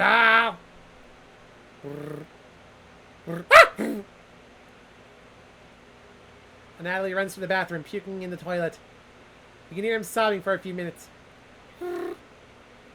This taste is... Gregor wanders off, and Natalie returns looking choked up. I was too weak. Ask you some of the meat. Don't fight this, Natalie. Natalie takes a cutlet from the plate, turning his back to the group as he devours it. You can hear him crying. Finally, my focus is coming back. I'm going to read some of those books. Keep them occupied, okay? Karin leaves you with the men. Who do you want to talk to? Oh, my goodness. So, I want to point out a very interesting thing that I like. So I like to listen to creepypasta stories and whatnot. And one of the creepypastas I listened to recently was about a person whose family was cursed to not be able to eat meat. after a certain time of day. And it's like, it's just like an unwritten rule. Person loses a lot of friends and like his girlfriend because he can't eat meat after a certain time. They're like, what the fuck, man? That's weird. And then, like, after his girlfriend leaves him, his parents come to say hello. And it turns out he's been eating chicken nuggies in his depression after 6 o'clock. After that certain time. So they have to... The mother cries and just runs off. The father, well, basically secures the boy because he's about to have some trouble. Now, apparently, it wears off. The consequence wears off after a bit. But, it's a little weird, not gonna lie. So, who should we talk to? Should we talk to a Natalie who seems to have, thinking it's a little bit harder? He threw out the first bit of me, right? Gregor at least, like, took it properly. Like, Gregor's got that...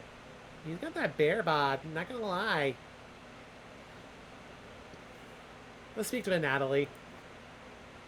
He needs it. You knock on the door first. Natalie. You slowly open the door. Step by step. Inch by inch. Thanks for checking in on me. You ask if you still feel sick. I think it's a mental thing. Please don't tell me where that meat came from. The less known, the better. You nod. Thank you. You're sure Natalie will remember that. We are stronger together. Ape, stronger together. You leave Natalie and go tidy up some parts of the kitchen. Hours pass, and you'll give everyone the perseverance to keep going. Eating will just make them hungrier. They're fine now, but soon they'll be begging for more.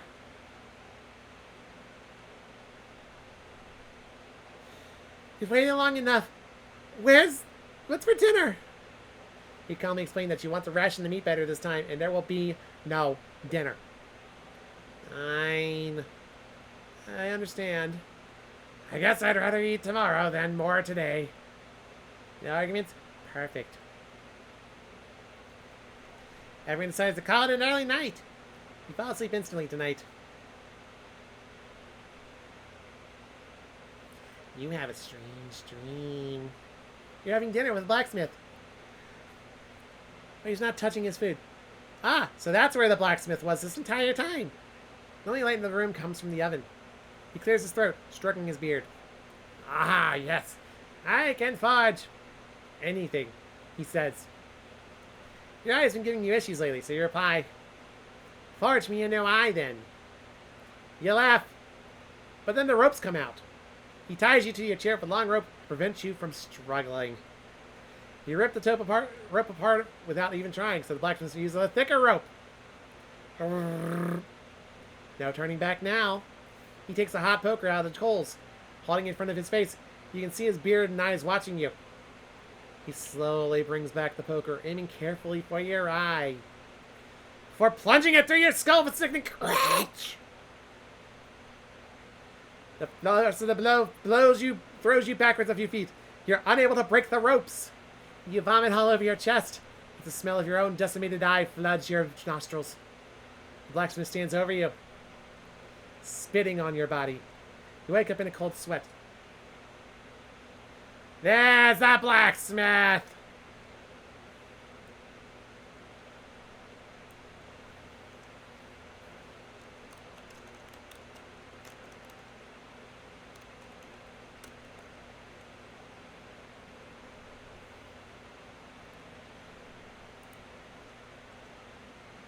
Had to update my content warning. Oh, speaking of, we should probably do that real quick in the chat. There you go. There are some themes here we are apparently getting into. You wake up to see Gregor looking out of the window. He turns to you, not smiling. Take a look out the window. Do you notice anything?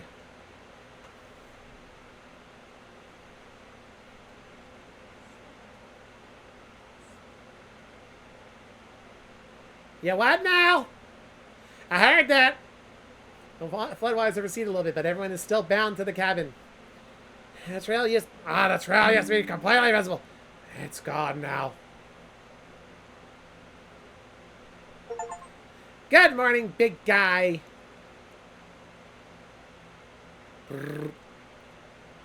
Will Maria make it back? This might sound a little crazy. Every night around 2 a.m., I can hear her outside. She makes this awful gurgling noise, like she's trying to get water out of her lungs. Have you heard her, Gregor? Sometimes when the rain gets faint, I think I can hear her whispering. I haven't heard anything like that. When she's whispering, it's like she's trying to tell you something. Right? Yeah! Oh! Oh! I sometimes hear her crying through the radio. But that's just a broadcast. Right? You have a lovely face, madam. Ah! Bah! Oh! Okay, we're back. I think we should have another piece of meat for breakfast. One step closer to Maria. It's what she would have wanted. What's gotten into you, Natalie? Natalie's eyes look at you, begging. Bring us another slab. Please. He clearly doesn't have the stomach for it. I can't get the taste out of my mouth. Please help me. Natalie. Oh, Natalie! Barry looks pained out of Natalie's words. I think he's right. Please bring us more of that meat. He grabs some of the meat from your secret hiding place. You cut it into squares, adding it to the boiling cauldron water. It'll taste bland without any seasoning, but you need to serve it up right away. What's taking so long? Move it faster! It looks almost done. Patience. It's finally finished. You serve the meat in bowls. I think I make eating meat seem so awful.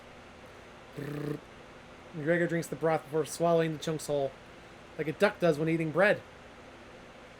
And Natalie creates ripples in the broth using a spoon. He isn't eating. I'm sorry about earlier, everyone. I don't know where it took me. Yeah. Natalie begins to weep. You look over at Karin. You didn't notice her even start to eat. There's just an empty bowl now.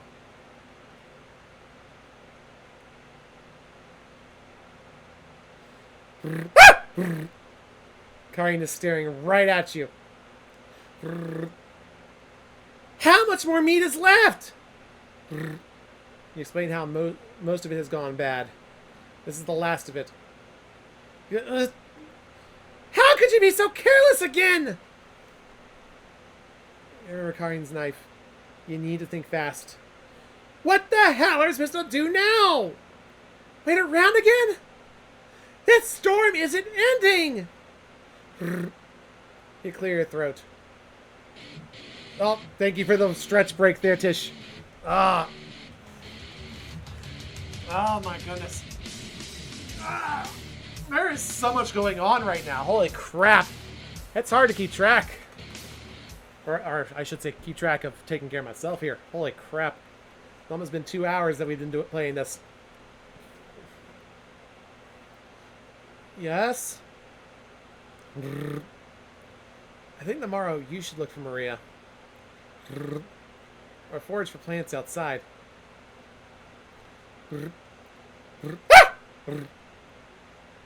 I think you should go tomorrow, little guy. Nobody else can identify edible plants like you. I... Please, Anatoly. You can swim back after a few hours. Gregor's right, Natalie. Maybe you'll find Maria out there. I think Maria's fine by herself. She still hasn't accepted what happened yet. She doesn't need anyone's help. We need your help, Natalie. Well, we need your help, Natalie. That's right, Natalie. Please help us. Let me sleep on it. Okay? No problem, little guy.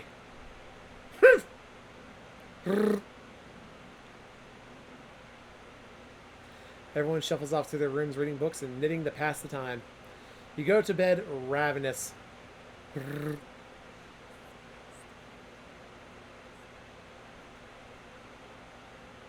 I have no idea what you're saying, Maria. I'm so sorry. Maria. Something is approaching. Hey!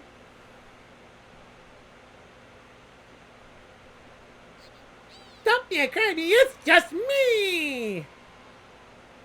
Onion! Not going to be very sweet today. I'm worried about Natalie. He's going to cave to peer pressure! Can you stop him from leaving the cabin? You don't answer, Onion. Please! Don't you trust me? You shake your head. Got a fun factoid for you!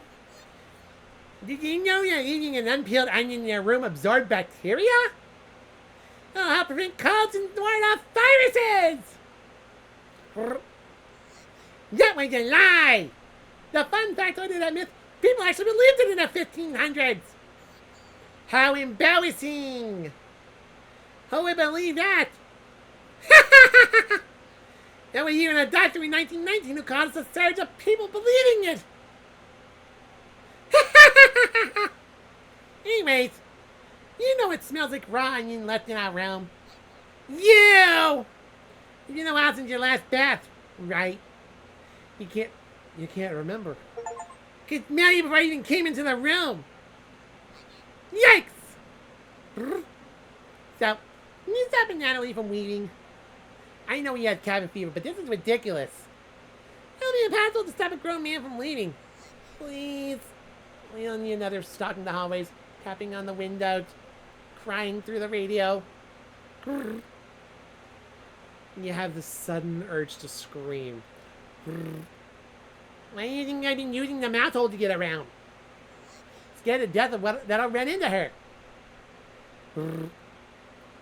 Don't make me tired of the carriage about you.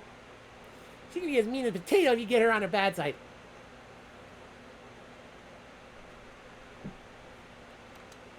Don't kidding, she's great.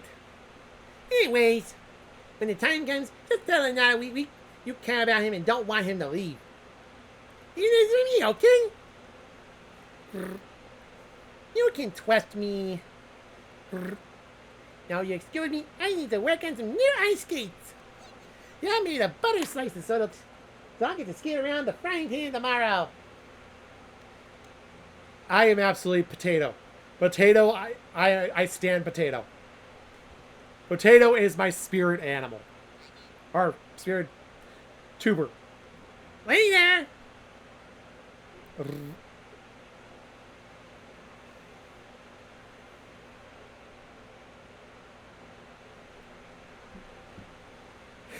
Starch for the win, yes.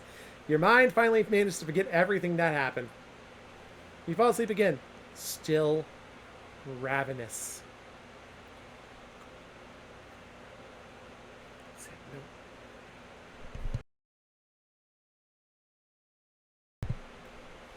You have a strange dream. The fox is collecting payment in your living room. Why?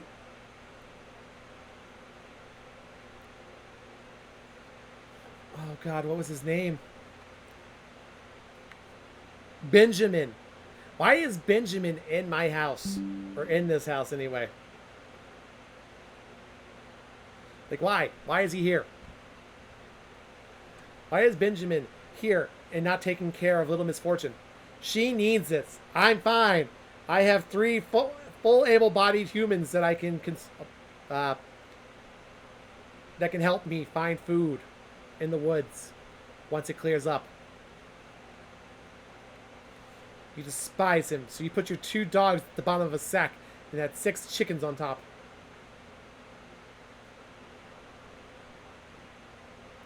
The fox smiles at you and leaves.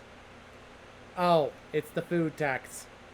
Not the cheese tax, but the food tax.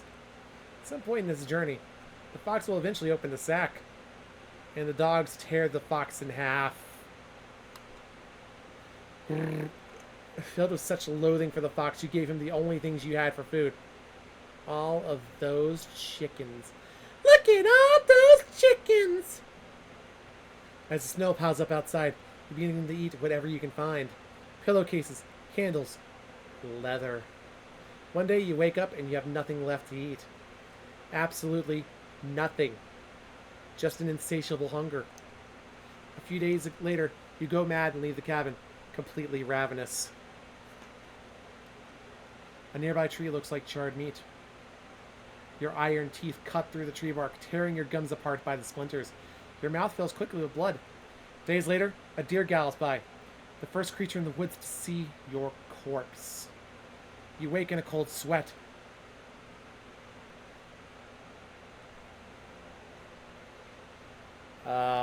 Okay. Give me a couple minutes. I will be right back. I will put on some music for you to enjoy in the meantime.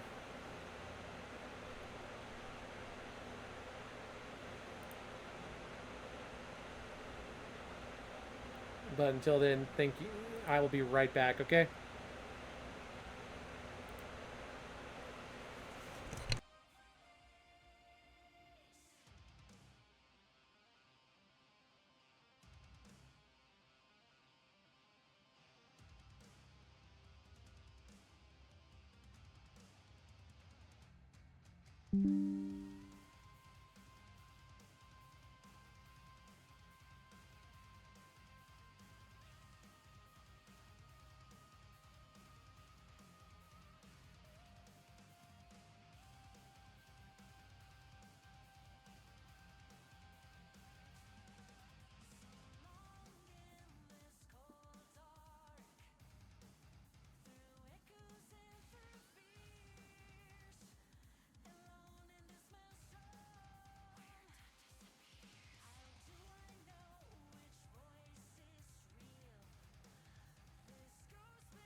Okay, alright. We are back. Oh my god. I am so sorry about that. Uh,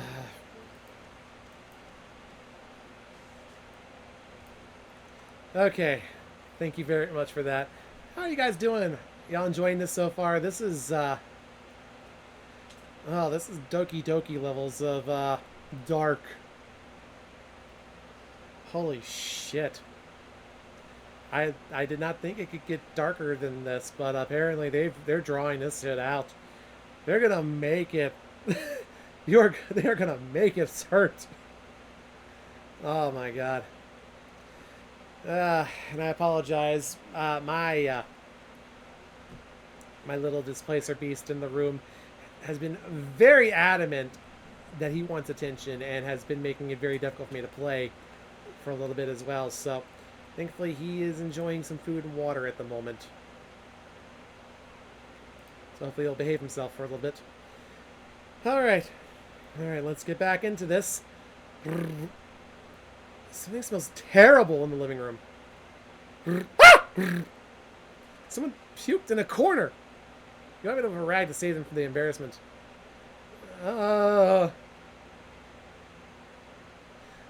Good morning. Good morning, little guy.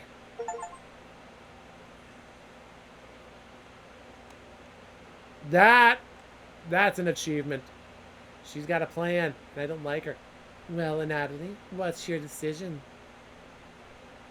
I barely slept last night. Her whispers came through one of the holes in the floor. She kept telling me to come outside. I don't want to rush you. One of us puked last night. So that's what that smell was. Natalie, my patience is wearing thin.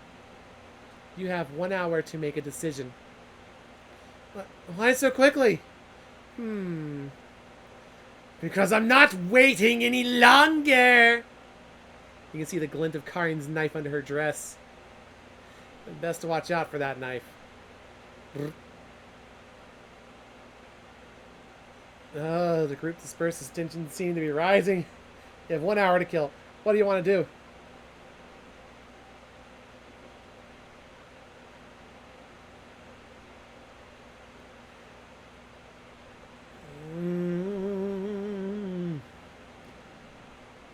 Karin, you crazy bitch!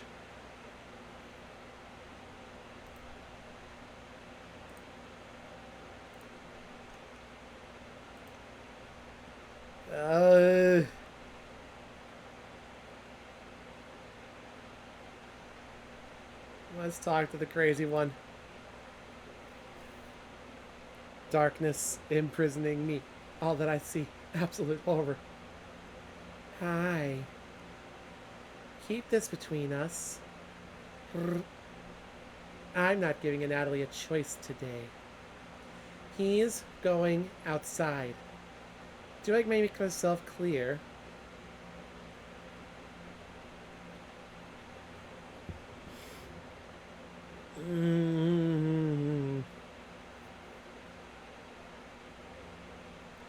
This crazy bitch. She's crazy, I'm telling you. Oh, fuck.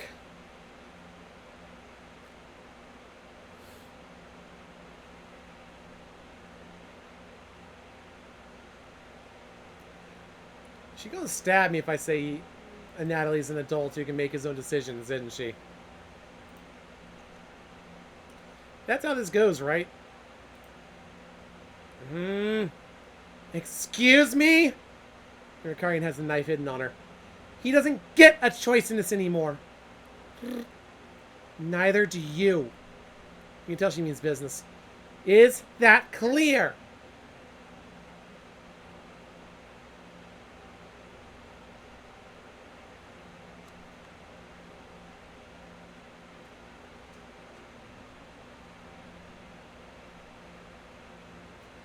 This is really what they're doing to me, huh?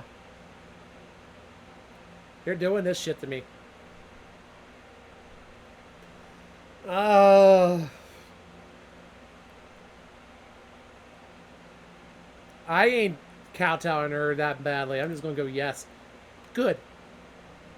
Karin will remember that. When the time comes, you just need to shut your mouth and not say anything.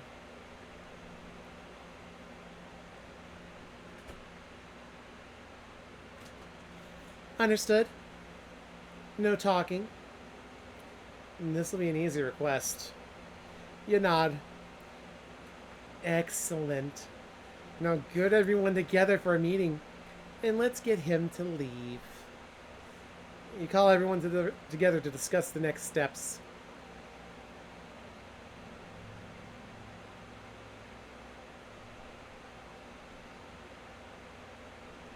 Natalie, you okay, little guy? Natalie looks pale, like he's going to pass out. Natalie, have you made a decision? Yes. I'll help you all out. I promise. Thank you, Natalie. Big tears roll down Gregor's cheeks. Oh, I'll miss you, big guy.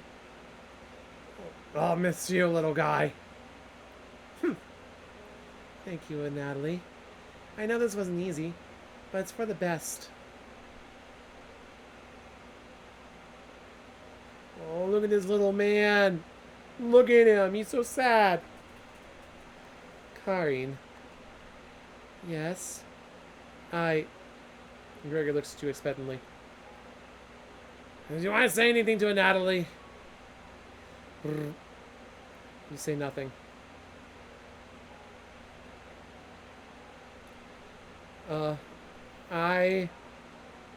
Goodbye, Natalie. Goodbye, everyone. Good luck, little guy. Natalie has left the... That happy little tone for that. Fuck me.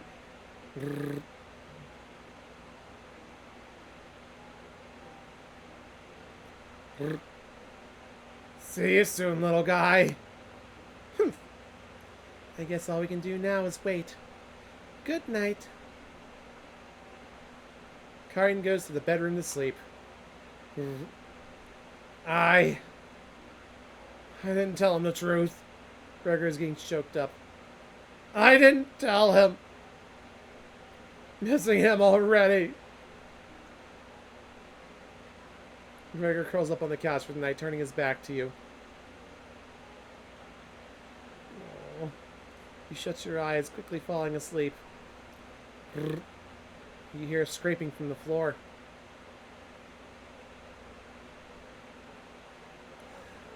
Found you!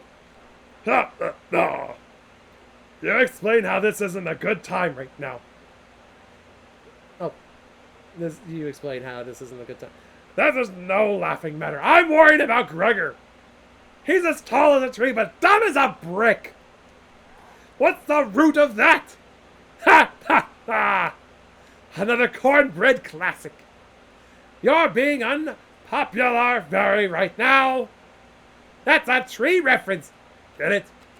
Ha ha ha! Anyways, you need to protect Gregor from the redhead woman. Cabbage called an emergency chop bet meeting and told me to give you this mission.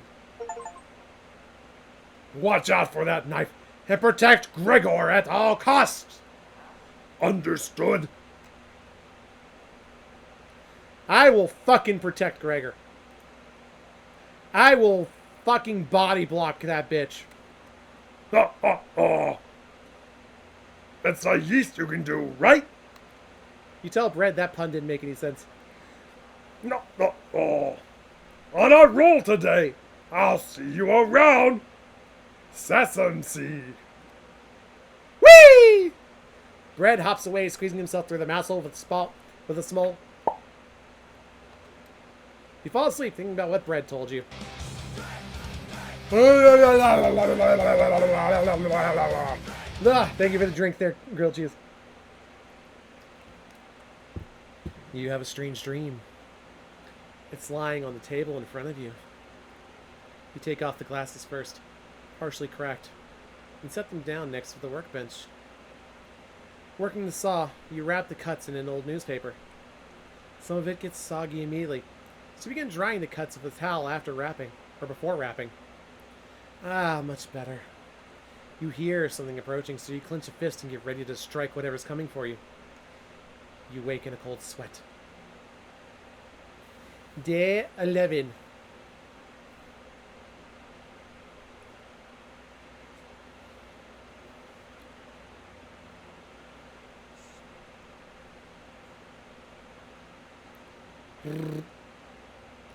You wake in a completely different place. God damn it, not again. Did you sleepwalk or... You found some meat! Or am I still asleep? It's been a nice surprise after yesterday's events. Besides, you cooked breakfast for everyone. Cutting each slice fairly thin, you brown each side in the oven. The smell is unique. Karin runs into the kitchen. What is that smell? Give it to me! Now! You don't argue. Karin grabs a cutlet, burning her hands before bringing it to her mouth. Ack! She hungrily devours it, barely chewing. She grabs another cutlet off the plate and eats it. He thought she was concerned with rationing. Gregor wakes up from the couch and heads into the kitchen. Oh God. Already. Gregor looks conflicted. Mesa comes to the hunger. They always do. Gregor eats his food in a few bites, carefully grabbing a second cutlet. The tears start streaming down his face. He doesn't make a sound. You join them in the meal, clicking consuming the meat on the table. I can think straight again. We'll be out of here in no time. No need to ration anything now. Karin is sounding more determined than ever. I'm going to lie down on the couch. Try to keep this food down. Gregor crawls on the couch, turning his back to you. Oh, poor guy. Karin leans in to whisper. I'm glad Maria and Natalie are gone. They were stopping us from bonding properly. Are you fucking just monicking me this? How'd you get so good at it? You tell Karin. After one bite, it just made me feel whole again. Even with the nightmares. It's worth it. It took a few nights, but I fought back. And now it's all I can think about. I read the book on necropsy. The text is ancient, but the diagrams are beautifully drawn. Very descriptive. How many years did it take you to perfect the craft? You tell her. Yeah, right. I used to tell Maria you weren't funny, but that's not true. Sorry about that. You've grown on me. Karin pauses deep in thought. You know Gregor can't swim, right? He'd be the next to leave. He doesn't stand a chance outside. They always seem to come back, right? In one way or another. Wait for him to come back. Karin hands you a vial of liquid. I think you know what needs to be done. This is a strong anesthetic. Don't ask me how I found it. I want you to slip this into Gregor's mug tonight. This is for the best. He won't feel any pain until he wakes up.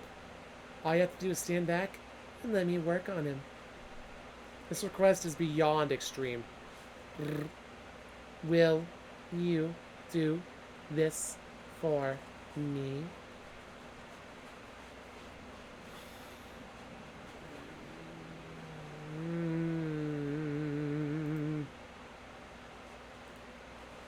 Psycho bitch. I promised bread! Just... Fine. Save that for a rainy day. I have everything set up by the couch. You don't have to watch. The restraint should be easy to apply with myself. Gregor's strength is a farce. Gregor, hi. Hi, Karin. What are you doing? Untie me! It's not night! The other guy is awake still! Oh my god! This will be over soon, Gregor.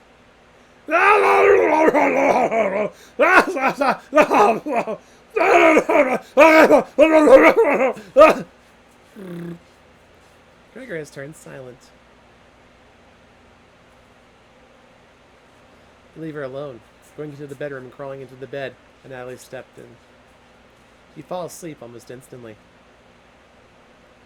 12 days is all it took. 12 days for this psycho bitch to basically kill everybody in the cabin. Wake up, sleepyhead. You are having a nightmare. Thanks for letting me practice last night. I think I did a great job. I made us all some breakfast this morning to celebrate. Breakfast? With what? That's a surprise. Gregor already finished his. Took a few hours, but he caved. Brr. Come on, let me show you. You get out of bed and head to the living room. Why? He's a little weak from blood loss, but don't worry. Bandaged him up like a field medic. Yeah, I knew this was about where this was going to go. Fuck. By the way, I have not seen anything of this, so all this is new to me. I just have my suspicions. Always, and I'm always suspicious of somebody by the name of Karin. What is it, Gregor? Where am I? God, you're stupid. If you spend as much time reading books as chopping wood, you would notice the pages I was bookmarking in the necropsy book. What are you talking about? Do I have to spell it out for you? You can't swim. How are you supposed to help us out when you'd immediately drown? You'd sink like a log. What? I put some of your limbs away for safekeeping. That leg was pretty tasty, huh? Gregor goes pale. How's that for a big breakfast? Oh, God, does she make long pork bacon?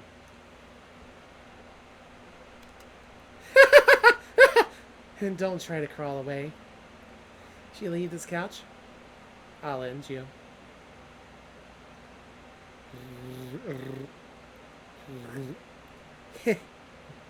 I don't want to have to go bad. It's about to eat that fresh arm when then everything else is gone. Speaking of which, going to start cooking another chunk. I'll leave you two alone to chat. This has gone too far. Hey. All I wanted to do was keep everyone alive and together. But I failed at that. Are you disappointed in me? I could never be disappointed in you, Gregor. Never. Thank you. That means a lot to me. Growing up, nobody had to tell me to be big and strong. That just happened naturally. My mother always made sure I never went hungry. Seconds, thirds, fourths, and yet I complained my belly was not full. One day on my way home from school, I was walking by the town inn. It smelled something amazing, coming right out of a pile of trash. I dug through it and discovered a bag. Threw away a meal that was fresh out of the oven for some reason. At least, that's what I thought. I became ill with food poisoning. I hugged the toilet and cried for hours. My mother rubbed my back and eventually carried me to bed. I learned nothing from that experience. Like everywhere else, I was just here for the food. I'll never get this foul taste out of my mouth. She's going to keep eating me. I'm sorry. Getting too lightheaded to hold good conversation. She's going to torture me again. You know that, right? You nod. Gregor goes a little more pale. Can you cover me with a blanket? I've never been this cold. This cabin, it chills me to the bones. What's left of them? Please, consider it my dying wish. I will take care of you, my friend. Look at that smile. He's a precious being who didn't deserve this. Thank you. Much warmer now. Watch out for that knife, okay? Gregor begins to look at peace. I. A. N.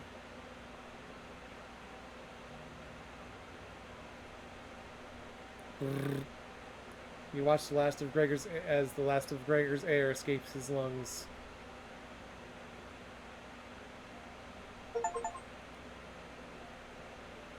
What the hell do you think you're doing? You tell Karin that Gregor gave up. We could have kept him alive for another week. What's wrong with you? No matter. Plenty of food left now. Karin leaves you alone. You head to the kitchen to try to find other remains. Gregor. You look at the pile of dishes and your mind starts to wander. Let's play hide and seek! Oh god, the music's going backwards! There's 5 of us to find! Can you find all of us? The red-haired woman should know where the basement key is. And I bet one of us is hiding down there! She's whittling something in the rocking chair right now.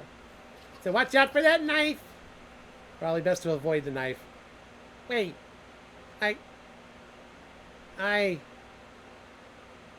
Isn't that your knife? Why'd you let her have it? You shrug. As leader of Chop Bets, it's important you find all of us. So please don't forget any of us. Good luck! Cabbage rolls away and tries to hide. Why would Cabbage want to play hide and seek right now? They've been neglecting Chump Bets lately. Can't hurt to play along with them, right? You gotta talk to Karin in the living room. Should I have just talked to them the entire time? Looks like Karin's just slicing away at a block of wood. Gregor's remains have been stored for safekeeping. Scrubbed all the blood out of the castle to save you the trouble. Can I help you?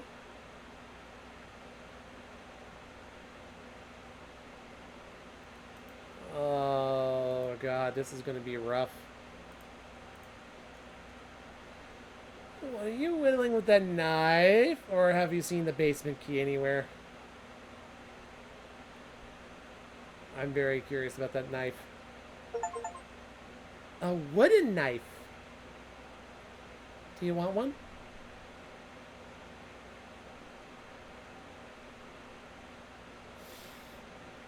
I somehow feel like she would not give me back my knife.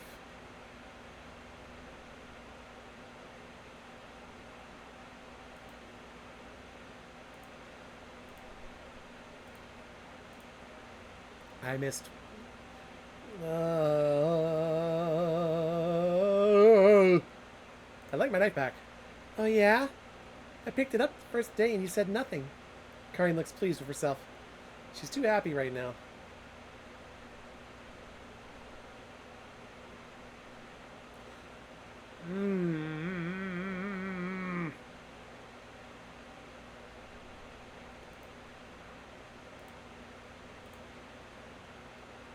Hey, thief, give me back my knife.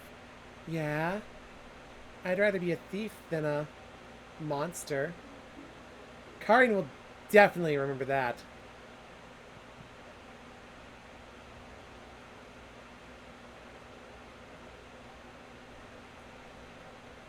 This has gone... Can you grab the tools from the basement? This knife isn't cutting it. I mean for the bones. It's terrible for bones. The key should be somewhere in the kitchen. Come back if you get lost. Okay. You say goodbye and head for the kitchen. Thankfully, there's not too many places for Cabbage to hide. Where do you want to check first? Cupboards. Even a few of the drawers. They're empty. They must have been full of the dishes that are piling up. Yikes! The cupboards! Give another. This one has a little dried blood in it. The cupboards! This drawer is empty too. Are all of these empty? More empty cupboards. These would have been great places to store spare meat. You completely missed underneath the sink. On the left side, the letter L is engraved. Who wrote this? Okay, so we got the... So we've hit everything for the cupboards. Let's check behind the wood pile. There's nothing but cobwebs. Thankfully, no spiders. Again! Actually, there's more behind the wood pile. Quite a few rat droppings. So there's a good collection of cobwebs and rat droppings now. Again! And the dust is pretty thick back here, too. Cobwebs, rat droppings, and dust. This should really be cleaned. Yep, still filthy back here. You definitely aren't cleaning anything up back here. You need to find cabbage. Wait, you notice an engraving on the cabin on the wall with an X in the center. Is there a treasure here? Okay, so yeah, we found everything on that. You hear some rustling around. You found her! She always picks the same hiding spot. How do we know this? How do we know the fact that apparently Cabbage hides in the fucking...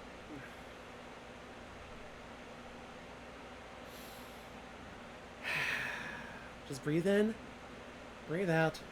Don't ask questions. We'll find out eventually. She always picks the same hiding. Ah, you found me! Well done! As leader of the Chompettes, getting through the mouse holes is a chore. Can't find any Chompettes to push me through. So I guess you'll have to help me out. Cabbage has joined the party. 4 Chompettes to go! We're gonna keep playing. Glad you asked! Keep it up! You'll be a member of the Chompettes in no time! You asked Cabbage about the Gazeman key. Did you forget again? It's right in that nasty oven. There's nothing but a big pile of ashes in the oven. You found the basement key. There it is. That's in the room where we found Potato. Check behind the cauldron for the other one. You got the basement entrance key. Let's go find Onion. He's hiding in the bedroom. She's making hide and seek far too easy. Chompettes! Find Onion! Cabbage rolls down the hallway. Can't hurt to find Onion, right? Well, I was hoping there was going to be more to explore in here.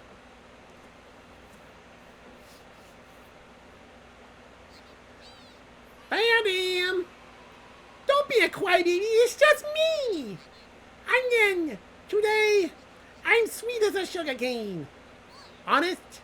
Wow, your breath stinks! The wind's head to toe in sweat too! Could smell you coming a mile away! Gross!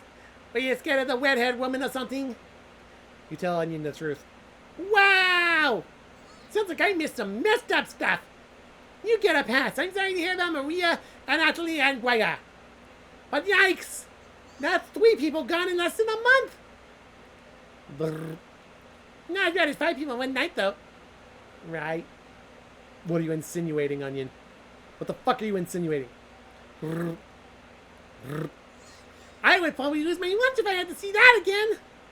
Anyways, didn't mean to be rude. I got your back. Onion has joined the party.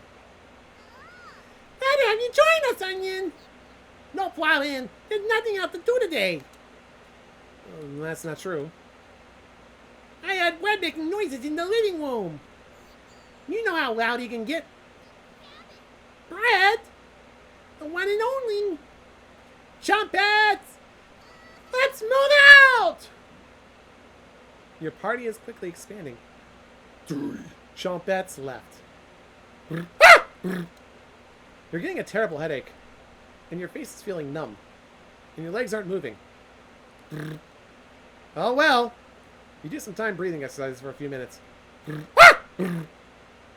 That seemed to help.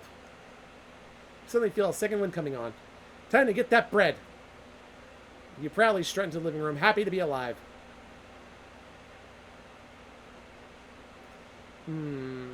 Bread.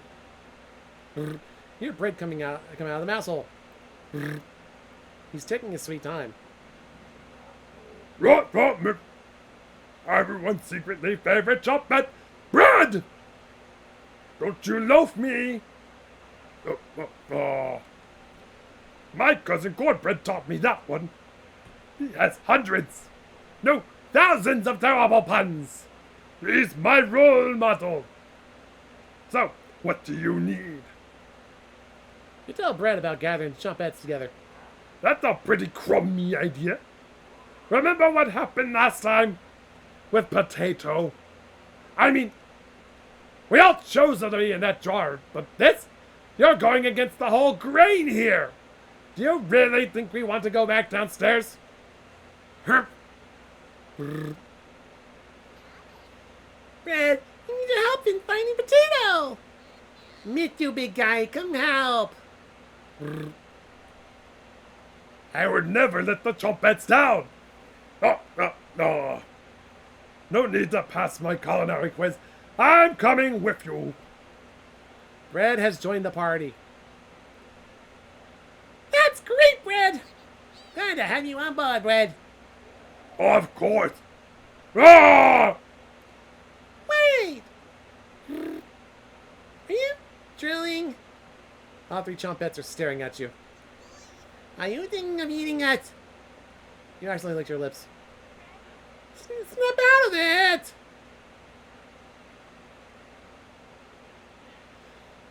You already ate. We're no good for that. You glutton.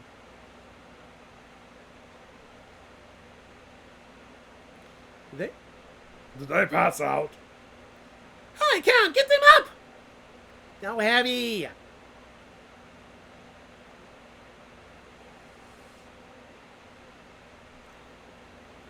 You stumble to your feet. Let's go find Raspberry and never speak of this again. I think I heard her over by the basement door. Perfect! Chompettes, mosey out! You have 3 Chompettes in your party. 2 more to go. Your head feels like it's going to crack open. Your hands have gone completely numb. This one's lasting longer than the others. You focus on wiggling your toes for a moment. Wiggle your big toe. You didn't pass out cold on the floor! 2 more to go! You go check out the basement door. I don't know what the fuck is happening anymore, and this is insane. Where is she?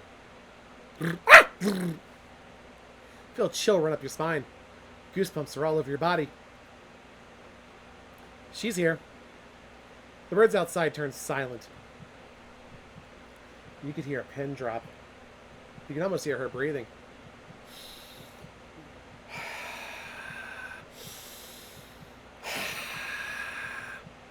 You feel the sudden urge to scream. You can't sneak up on me. Don't ever try that again. Surprise! Found you, Raspberry! Oh, wow, it's very nice to see you, Cabbage! We wouldn't leave you behind, Raspberry. Honest! We need your help finding Potato! Our combined trumpet detective skill says he's in the basement. Oh, yeah?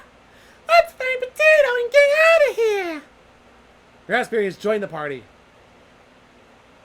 1. More to go. Don't worry, the basement is already unlocked! Oh crap! The video woman is coming over here! Jump! Trumpets! Let's hide out! Ah! All 4 Chompets quickly escape. You pretend to be studying the basement door. You hear Karin creeping up behind you. Found you. You can see the knife out of the corner of Karin's dress. I don't know if I can wait any longer. Show me where you keep hiding the meat. Let's tear them apart, piece by piece.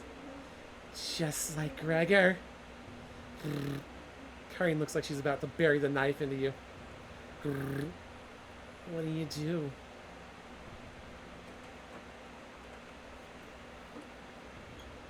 Well, I'm aiming to go to the basement anyway, so fuck it. So that's why it's locked. Open it. I have to see the room. You unlocked the basement door. Thank you. I'll bring up some cutlets and we'll have a great dinner. Okay. See you soon. Karin descends the staircase into the darkness. You locked the basement door. Did you? Did you just lock the door? You block out the screams of rage and bargaining. Given enough time, they will end. You crawl into bed and go to sleep. I was about to say lock the fucking door, but goddamn. I'm glad that whoever we are figured out to do that on their own. You slept in today. The pounding has completely stopped. You really need to go to the bathroom. Decide to open your eyes. You must have sleptwalked to the bathroom last night. The glow of the candle is oddly comforting. The candle blew out, and the door is locked. You find a flashlight in the corner of the bathroom and turn it on. Tutorial, you're in the dark, but you're not alone. I accidentally saved a screenshot. Click on objects around the bathroom to get more information or find hidden clues. If you're stuck, just wait a little bit to see the glint of objects to inspect around the bathroom. Just move around your cursor to search the room. Hello? Are you locked in the bathroom again? You tell her about the candle being blown out. Maybe you just need to try wiggling it a little bit. You unlock the bathroom door. Sometimes the simplest method is the best one. Now, if you excuse me, I need to conduct the next secret jump bet meeting. Later. You're going to make your escape. Well, getting locked in the bathroom is enough excitement for one day. You get under the covers and quickly fall asleep. Shit.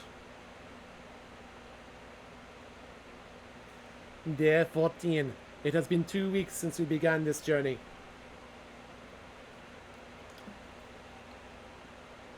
Wake up, sleepyhead. Karin.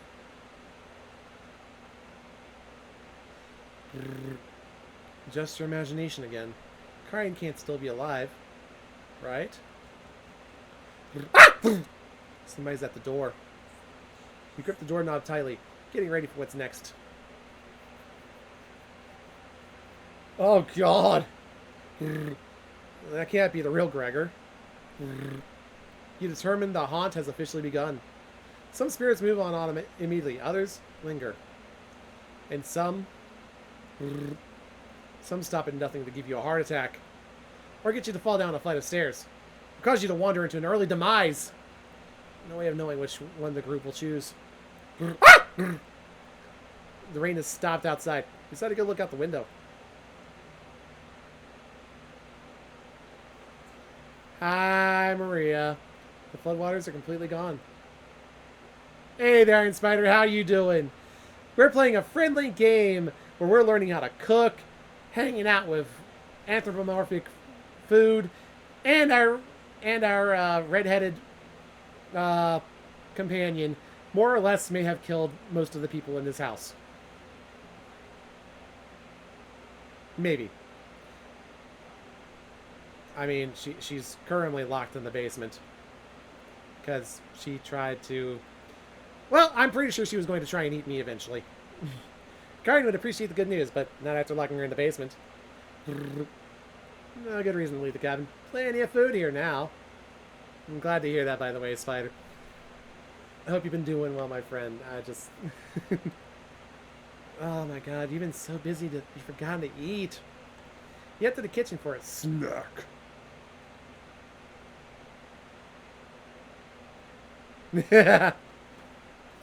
More or less, yeah.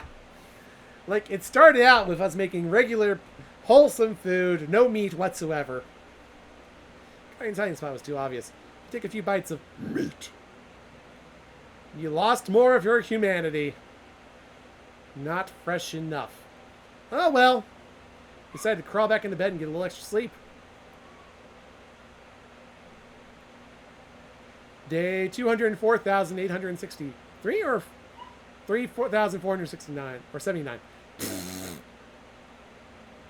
You have a strange dream. The clouds have parted. The rain has gone away. You wake in a cold sweat. How many years is that? Time to do some math.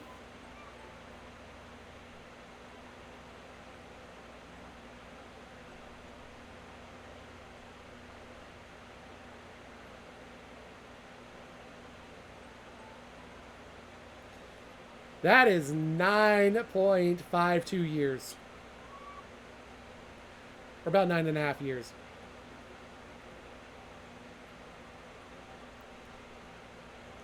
Yeah, we're going to have to wrap that around our heads. 9 years of rain. Is this another trick or... Good morning. She's still sticking around. You head to the kitchen to get breakfast.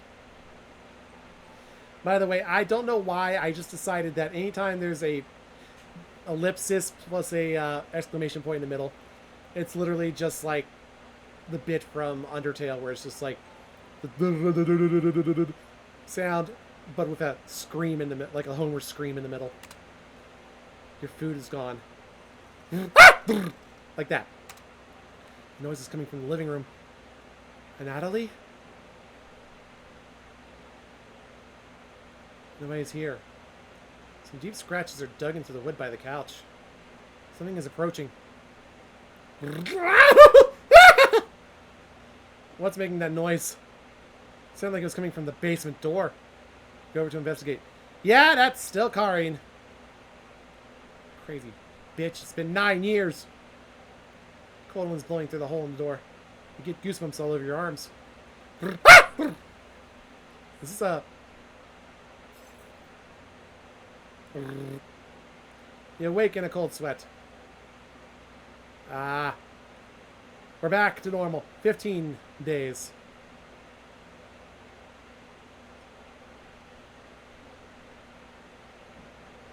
It's raining again.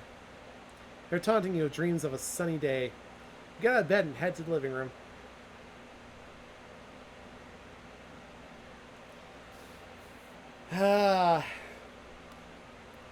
So I've just decided that we are playing Shia LaBeouf now. I hope you are more than happy with that. You can still smell Gregor here. Should you have intervened with Karin? It probably wouldn't have changed the outcome. It also might have led to your death.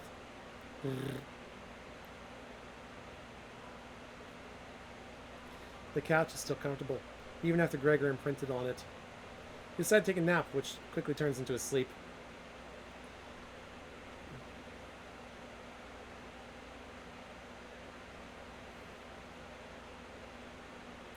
You must have woken up too early today. The cabin living room is pitch black. Pick up a flashlight nearby to explore the darkness. Ah, shit, here we go again.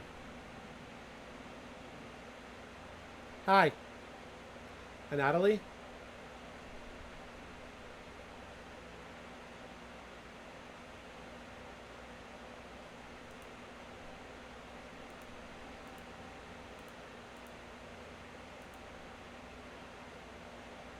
Where is a jump scare about to happen?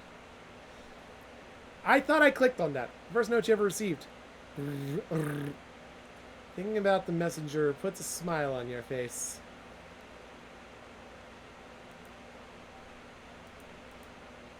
You notice a note sticking out from one of the books.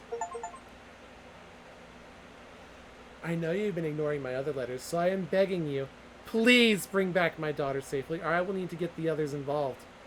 I have left payments outside the door and will pay any price. Please let her go. We don't have to involve anyone else. You take the mother note with you. Decide to lay back down on the couch to get the rest of your sleep.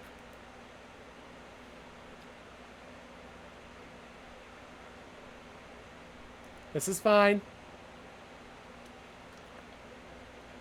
This is fine. You slept-walked again. You hear Potato mumbling in the drawer. Oh, it's you again. Tell me. In that first week with the red-haired woman and the others, where did you sleep? You think for a minute but come up with nothing. It's worse than I imagined. If I can be honest, it was truly horrific to witness. Still nothing? You would routinely collapse in the middle of the hallway. Sleepwalking into walls, or worse, going down into the basement. I can't believe you haven't broken your neck on those stairs yet. You seem to survive almost anything. Do I have that right? Must be that addiction to meat. Or something else. Would you share that secret with me? You know what, Potato, you and I, we are bros. We are friends to the bitter end. Yes. You tell Potato the secret. Wow. Didn't think you'd be foolish enough to tell me. I'm living longer than expected already. This is good information to take with me. Thank you. Is that the right thing to tell Potato? It's a delight to watch you fall apart. What does the red-haired woman have in store for you? You haven't thought about Karin in a while. How many days has she been down there? You do realize she's probably been feasting on the three. She'll be much stronger than the last time you saw her. Go downstairs. Put an end to this. Not for the chompettes. Just for me. You head for the basement door. You quickly did the math in your head and determined Karin would be dead in the basement. It's been enough days. Right? You open the door and prepare for the worst.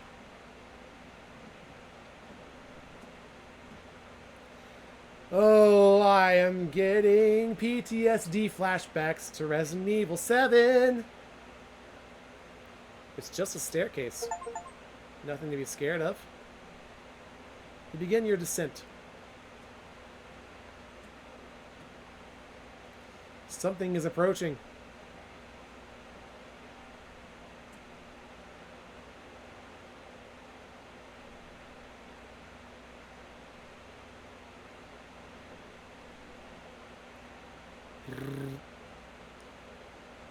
Can you hear me? I've been down here the entire time. It's so good to see you again.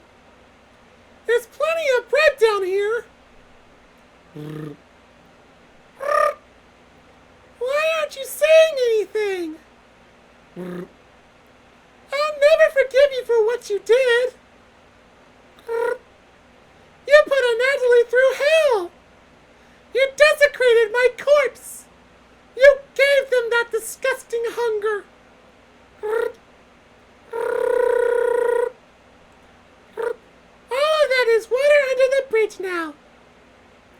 And Natalie's down here. Come have some bread with us. They always try things like this. Their anger, concentrated near their grave, leads to tricks and traps. You're not falling for this one. Why aren't you listening to me? There's bread down here. Loaves of it. Fine. I won't stop you from finding the others down here. One piece of advice. Beware of Karine. She is ill beyond repair. Gregor will try to talk you out of reaching the room. And Natalie will try to talk you into leaving the cabin. And Karine will rip the flesh from your bones. We'll talk again. Thank you for being kind to me. I didn't believe the whispers at first. You feel Maria leaving the staircase. You go deeper into the abyss.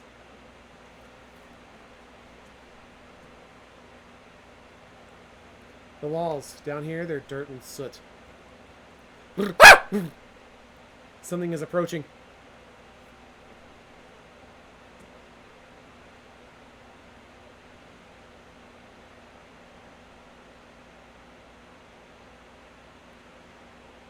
I'm glad I found you. The rain outside has stopped. Did you hear that knocking? Another trap. Everyone's upstairs and wants to leave. Maria was worried sick about you. You tell Gregor about speaking with Maria. Guess I can't lie to you, huh? You just stood there while Karin took my lips, doing nothing. Are you frightened by her? I mean, I am always frightened of that psycho bitch. You won't come upstairs with me. Please turn on the light when you reach the room. I want to see the look on your face when that light bulb turns on. Can you do that for me? You nod. Ha! Thank you. Thanks for letting me lick the bowls clean. That was enough to keep him at bay. We'll meet again soon. Beware, Karine. You feel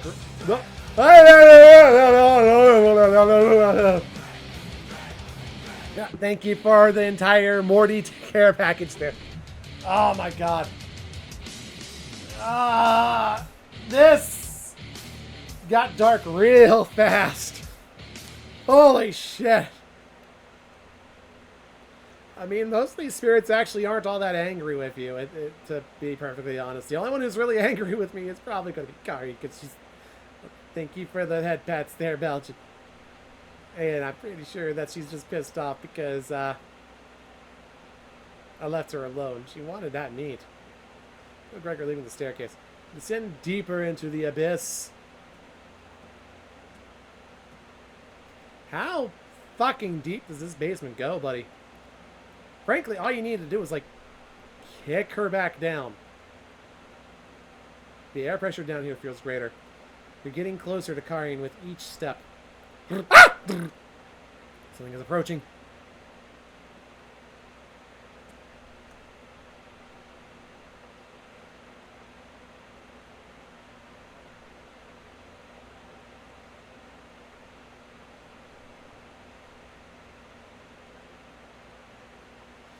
Oh. Thought she'd still be fending off that glutton Gregor right now. I'm telling Natalie about the meeting with Gregor. Oh. I was going to try to see if you wanted to pick onions with me. You shake your head. Guess there's no fooling you, huh? You survived this long. Now you'll need to fend off Karin. I can't tell if I'd rather have you or her sticking around down here. You ask Natalie where Karin is. Oh. She's just below us. waiting to devour you. Karin's been practicing on her butchering again. Maybe she'll start with your arms? Down here, the whispers have told me about you. I can't even believe some of the things you've done. Worse than any war crime. So many whispers about those sorts of things. So many whispers down here. It ends at the bottom. Karin might be alive down here. But you won't be. See you again soon. You feel unnaturally leaving the staircase. You grit your teeth and keep going. Your feet finally hit solid ground in the basement. Something doesn't feel right. You feel around the wall blindly and locate the light switch. I heard that, by the way! Oh, fuck my vocal cords. Hello! You've come so far, I'm proud of you! As leader of the Trumpets, I want to let you know we have your back! No matter what happens down here, just call out to us and we'll be there! Honest. Wouldn't let you die out of here. When you least expect it, we'll roll with you. You can't sneak up on me.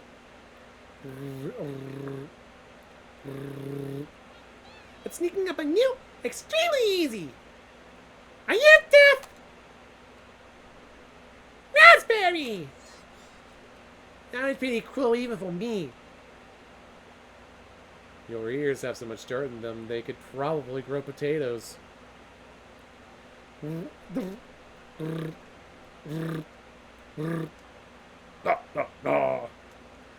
have to work on those jokes, Potato. Sure. Weren't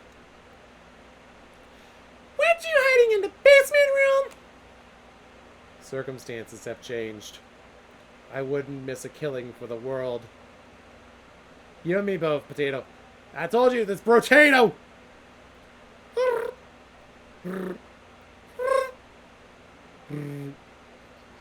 Just remember, down here you can call on us! We'll help you out in a bind! And if you get lost down here later, please avoid the room where it happened.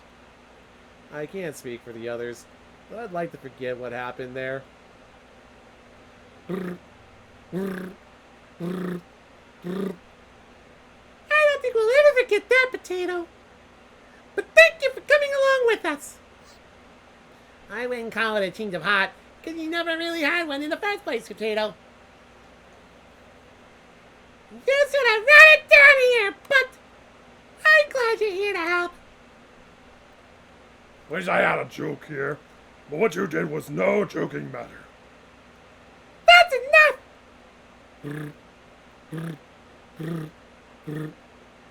Trumpets! Let's help out! The Trumpets get in position behind you, ready for what's next. Feel around the wall blindly and locate the light switch. Took you long enough. Let's end this. Should have kept the door locked.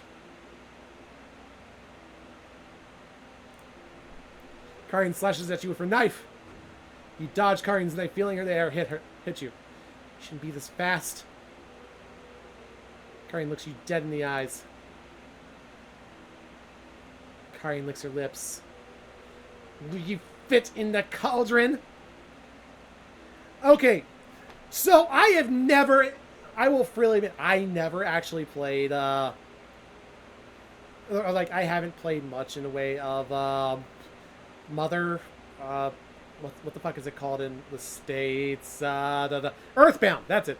I actually haven't played Earthbound beyond, like, the very beginning parts. And that was mostly because I just have not had the time, and that's a game that I want to come back to. But I have seen the Gygas fights, and, this right here is...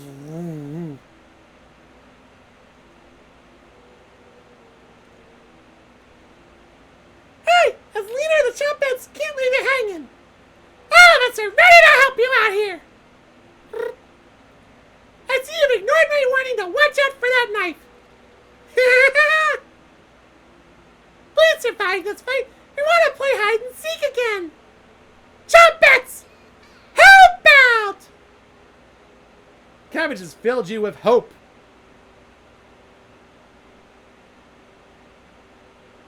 You gain 5 HP.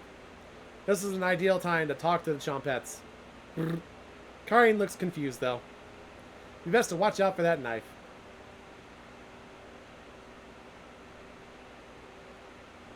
You attack Karin with a lunge. You barely land a soft punch. You've kept the door locked! Karin slashes at you with her knife. Karin missed. You snap those legs like twigs.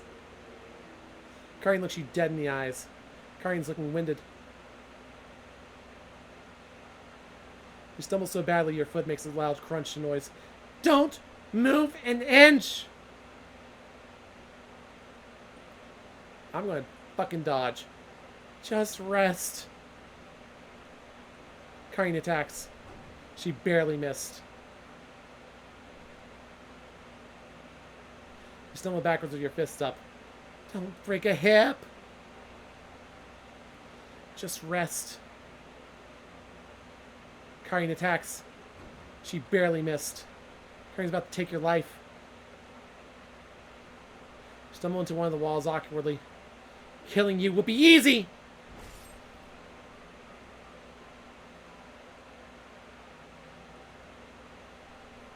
Punch Karin in the gut. You knock the wind out of her. Sorry for not helping you much down here. Then again, you didn't help us much down here. It'll be fascinating to see what happens if you lose. You're not feeling any better. The Chompets have stopped helping. Karin rushes towards you. Karin's seething. Someone to one of the walls awkwardly. Killing you would be so easy. Karin is breathing heavier.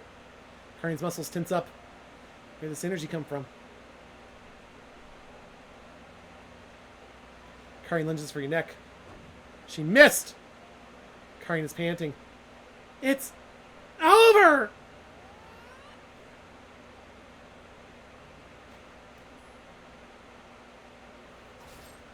I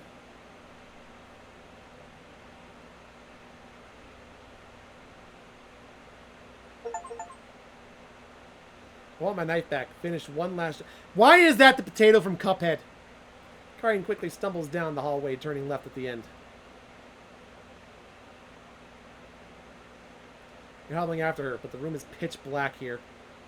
The rot of decaying flesh here is nauseating. You can hear the small echoes of Karin's footsteps disappearing below, making this room feel enormous. You can't see their eyes, but you can feel them. You're being watched. The staircase in the center winds downwards, spiraling into the abyss. You're getting lightheaded again. Gravity almost gets the best of you a few times as you work your way to the bottom. Your shoes stick to the floor when you reach the bottom. Ah! Ah! The smell of mildew and something rotten makes you gag. You can barely make out the outlines of door frames in each direction. You head east, opening the door. Ah! What? Ah! You feel Karin's presence close by.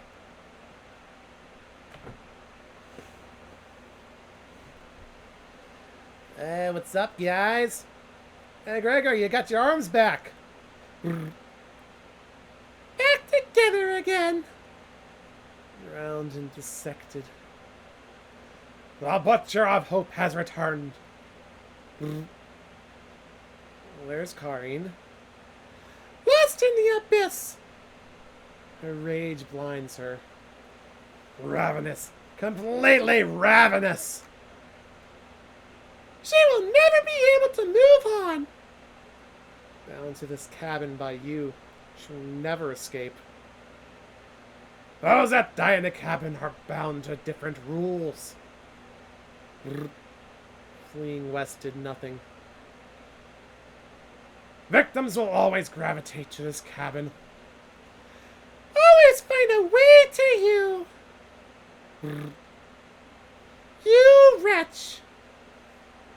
abomination. You horror! Turn on the light and savor your inhumanity! Turn on the light. Turn on the light! Turn on the light! Reap what you have sown! Maria, Anatoly, Gregor, Kain.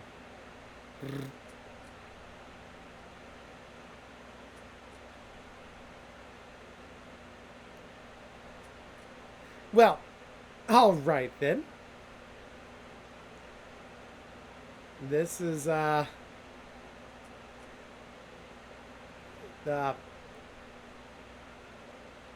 okay.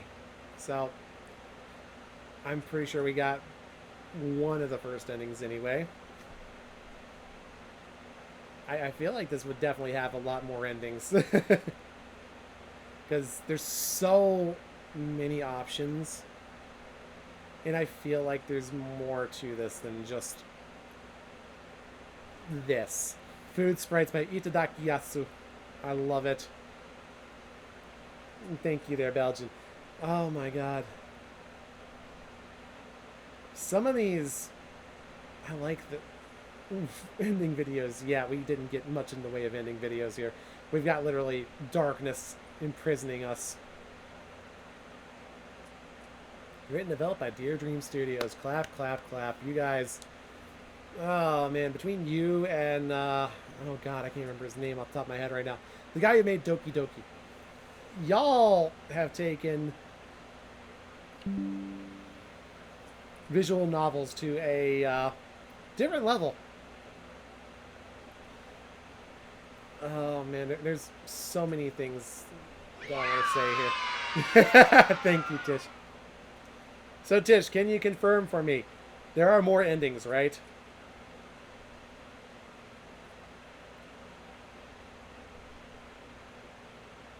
Skeledragon. Daddy White, oh my god, some of these names from Kickstarter. Ooh, Screen Clean Gaming. That's always a fun name to see. I'm looking to see who I recognize on here. I haven't recognized anybody at all. I doubt that's oh, special thanks to. Okay. Ito, Masahiro Ito, Stephen King. I recognize a lot of those fucking names. Aw. No, you can't thank me. I just started this. No, you definitely can't thank me on this one. Not done yet. Plenty of meat still on those bones. Ah, so confirmation. We have more endings.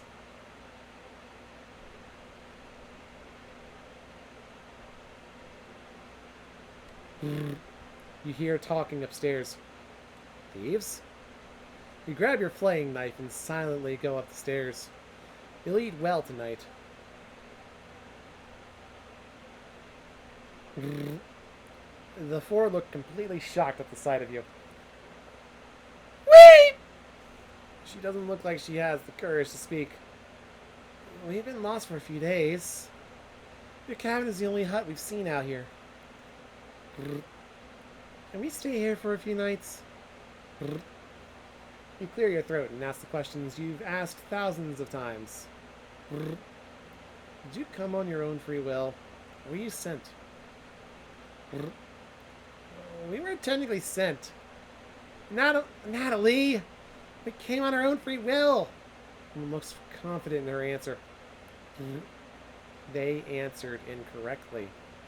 You clear your throat again, coughing profusely. You may stay in my cabin until you're ready to leave.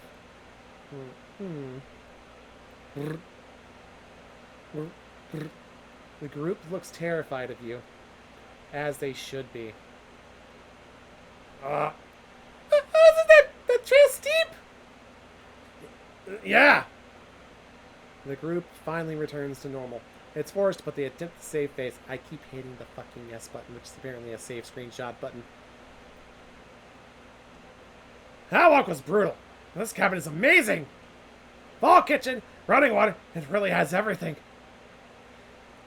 Finally, a place read a good book in peace.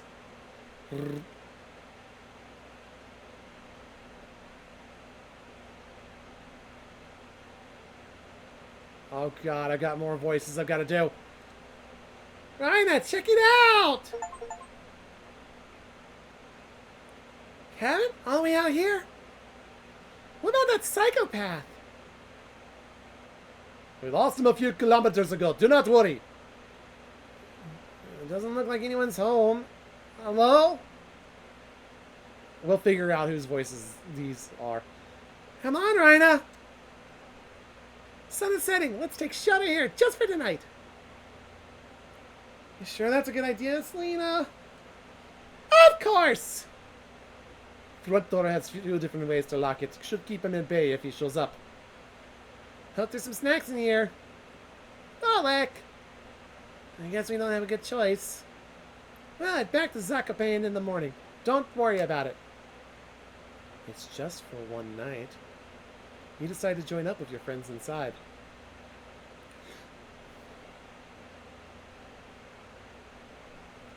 Did you lock the door? Ah, set!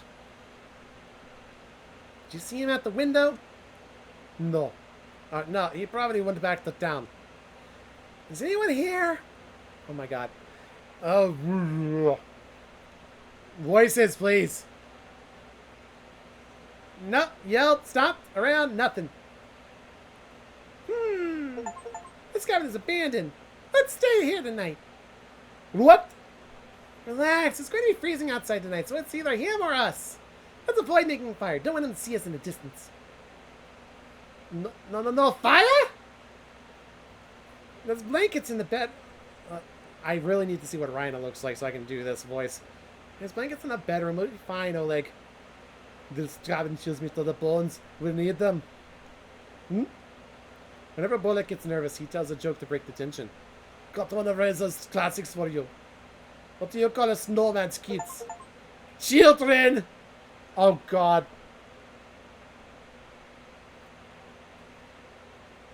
Okay, it took me a minute. It took me a fucking minute. I'm not doing the Chompette's voices for these kids. I'm not. They get their own voices and we'll deal with it later.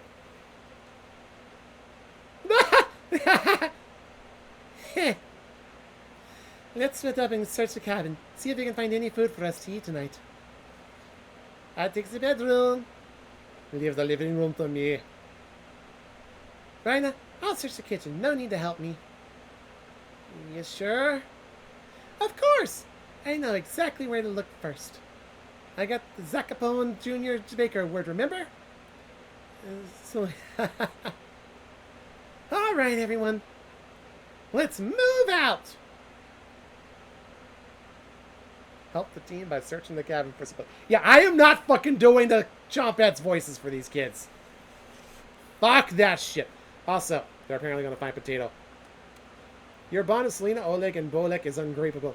Focus on exploring the cabin. You only get one choice, so choose wisely. What do you want to help out first? Oh.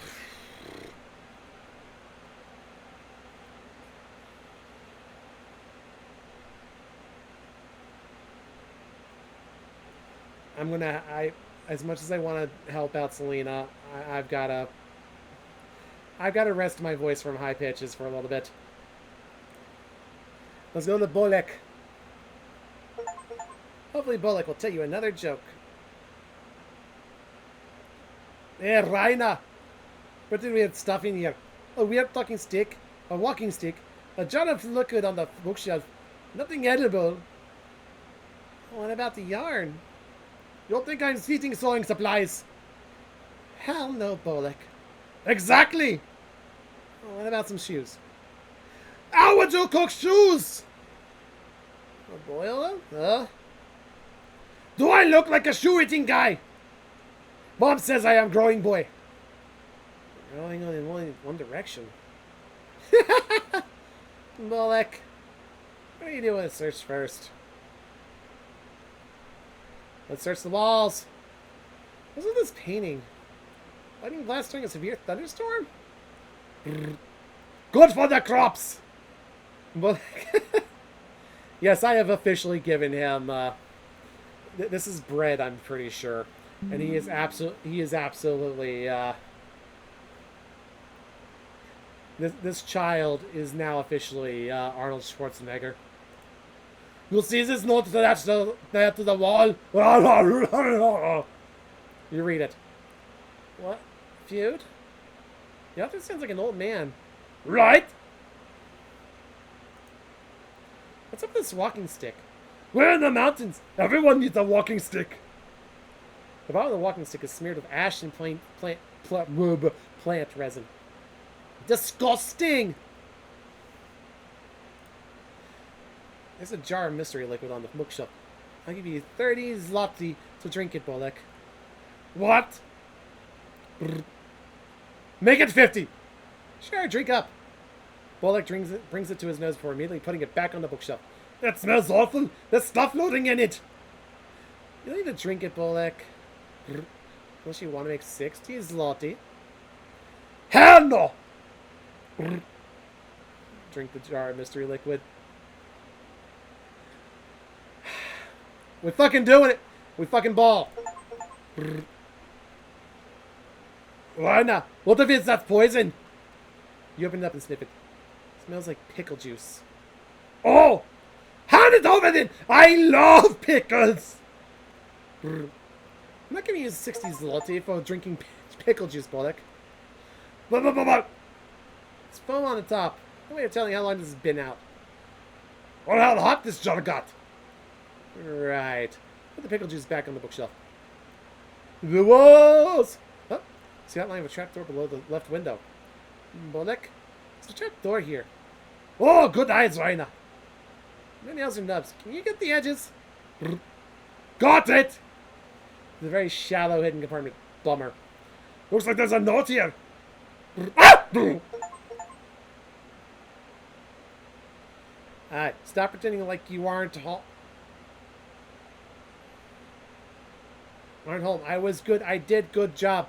Please tell me what I'm doing wrong. Teach me the secret. You take the bad job letter with you. Bolek, take a look at this. Did the toddler write this? I don't think so. Nothing else is along the walls? Nope. Bookshelf! Nothing interesting on the bookshelf. No point in reading today.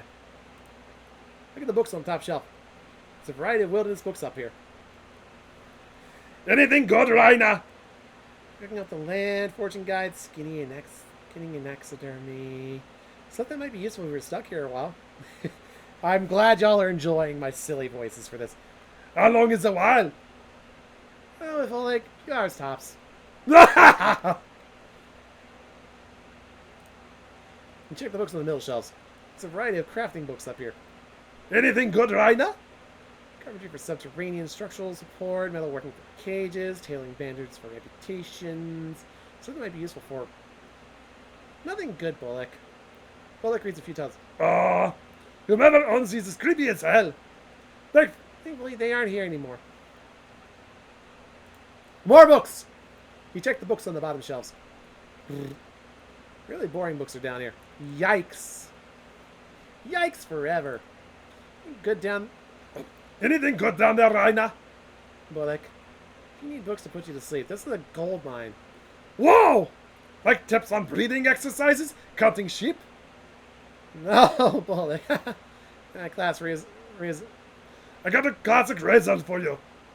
What did the mommy cow say to the baby cow? I give up. It's past your bedtime.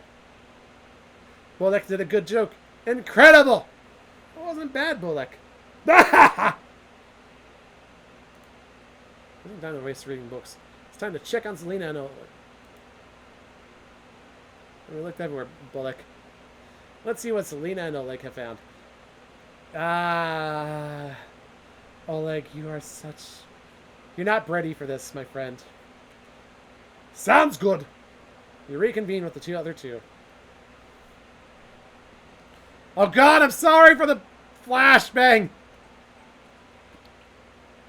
You first met Bolek in the 4th year of elementary school. Yeah, that seems about right. I've had Cedar for lunch today. You know it stinks to be new. A lot of course, though. Well, look, right? Yes, senor. Raina. Nice to meet you, Raina. Same. How's class going? Boys in math class are being jerks. Casimir's? Yeah. He's a loser. That great he crapped himself by singing in the choir concert. Oh god, he's the poop bandit. Everyone around him was gagging, but Selena and I were laughing so hard at that. Selena? Selena? Yeah, she's out sick today, but we've been friends since we were babies. I'll have to introduce you to Oleg. He's a class lower than us, but he's hilarious. Sounds good. I got a joke for you. Bullock always liked telling jokes that Razel taught him. You laugh politely, quickly becoming friends. The horror that is what is about to come. Raina, you alright? Yeah, why does the chessboard turn sideways? Huh. Maybe someone was playing by themselves? It's pretty big for just one person. Maybe there was more than one point. Maybe. Raina, aren't you dying of heat in that coat? Not now, this living room is cold as hell. The big blue blanket on the couch. Maybe Selena would like that one. Nah, I'm good, Ryan. Give it the whole egg. You can have it, Selena. Nah. I tried to be diplomatic. There's two beds here with blankets and sheets. Awesome! Do you want to take one of them, Raina? Nah, I'll let Oleg and Selena have it. Where are you sleeping then? I'll take the floor. The floor! Yeah, plenty of practice from home. Practice? Yeah, beds for our grandparents at home. One of my grandpas, the jerk, faked being sick just to sleep in all the time. One day, Mom brought back.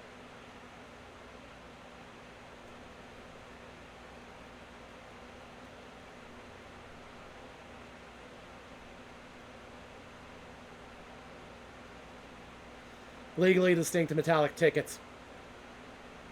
That is all. That's messed up, Raina! Don't sweat it, Raina. I can sleep anywhere. So I'll sleep in the rocking chair. Only if you want to, Bullock. Of course! Bullock. You and him leave the living room and meet up with the others.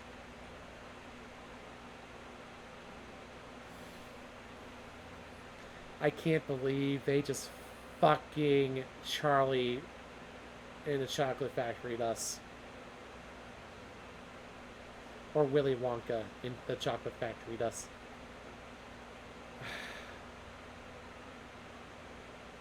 I mean, I should have seen it coming. There's food involved in all this. There has to be references. Not just to, like...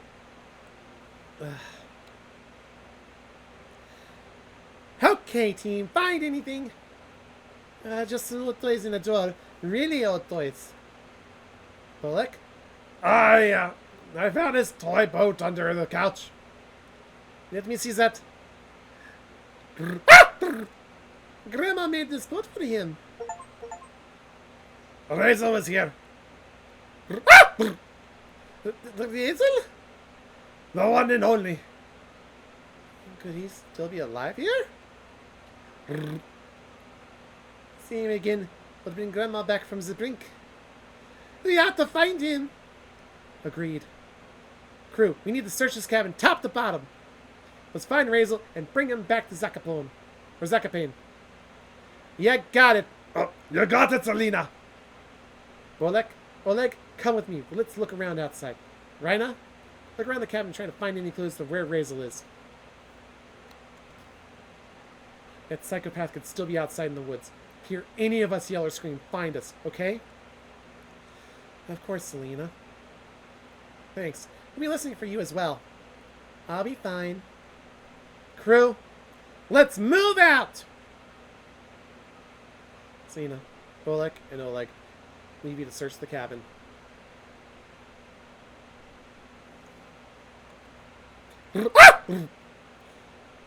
Who's there? Nothing replies back. It sounded like it was coming from the kitchen. You walk over to investigate. Hello? Wow, a lot of cobwebs just suddenly showed up. They weren't here earlier.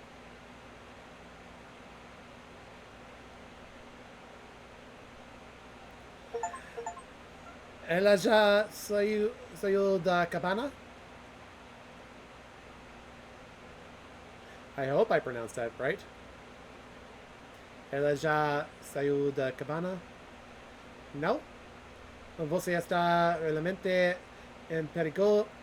Saya luego de ese lugar. Amadizado. Nunca vote. Holy crap, Geronimo! Fucking hell with the raid. How are you doing? Welcome! Welcome, Raiders. Holy crap. Welcome, welcome, welcome. My goodness. Good lord. So you guys, welcome. My name is Morden. I am a variety VTuber who mostly focuses on horror games. We are currently playing Cooking Companions, a totally normal game about cooking. How are you guys doing? What were you... holy crap.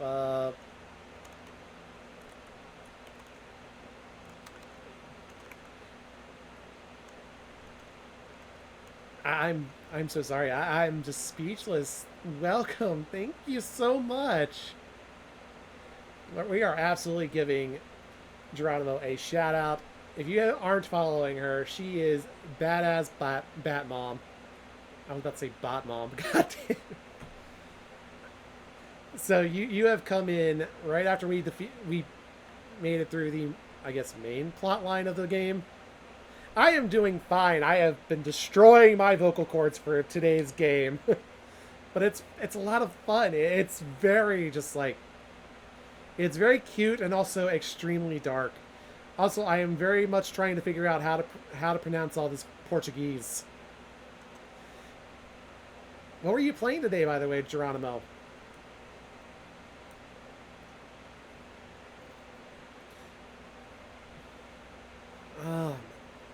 This gives me a moment to actually rest my vocal cords.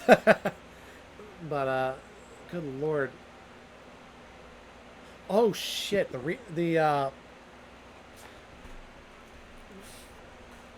not the remake, it's not like the remake, but like the remaster, I guess, is what it's technically called. The original or the remaster with everybody's favorite redheaded zombies.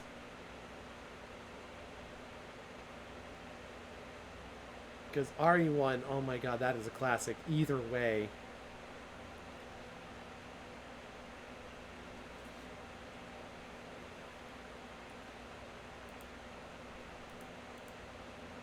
Oh my goodness.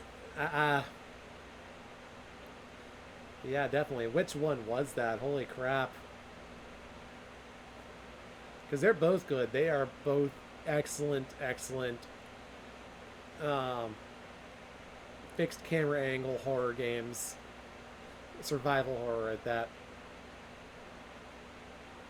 It is so good, Geronimo. Like, I have spent the last 3 hours, so... yeah, 3.5 hours pretty much blowing out my vocal cords doing voices for this because this is just so much fun. Yeah, it really is. This is... oh my god. And yeah, currently I'm reading Portuguese because I have no idea what this kid is saying. Você está realmente en perigo. Saia logo desse lugar amaldiçoado e nunca volte. I want to say I pronounced that right. I hope I did. I don't get to watch enough Lixian to know if I'm pronouncing these right. Or is it Voke? Because, yeah, it has to be Voke because it doesn't have a little clip on the bottom of the C that French has that makes it a soft C.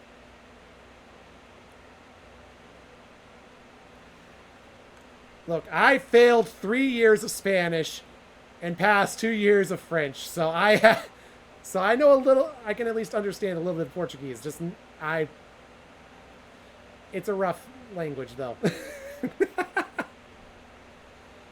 Okay, but yeah, I don't know if you can see him, but there is a child underneath the sink here. Ela me pegou e me separou dos meus pais por todo o oceano e me trouxe para aqui. A little bit Belgian.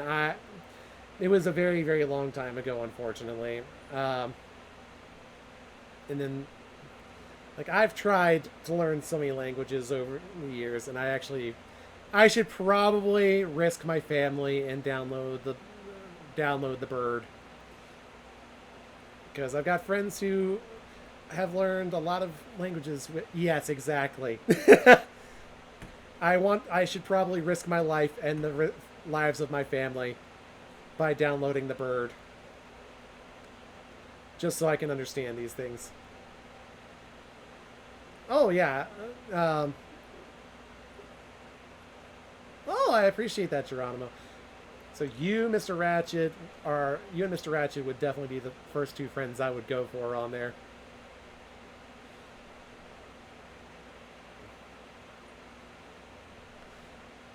But yeah, oh man, it's been so long. So just a little history on the human body that I inhabit. So I learned a little bit of Japanese during 4th and 5th grade, because weird schooling thing where they actually brought in a woman from Japan to teach us.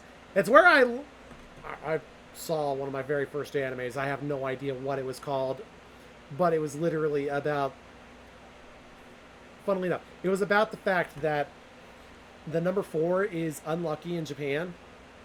It is an unlucky number because the usual way of saying it is shi, though I've heard many people just say yon these days.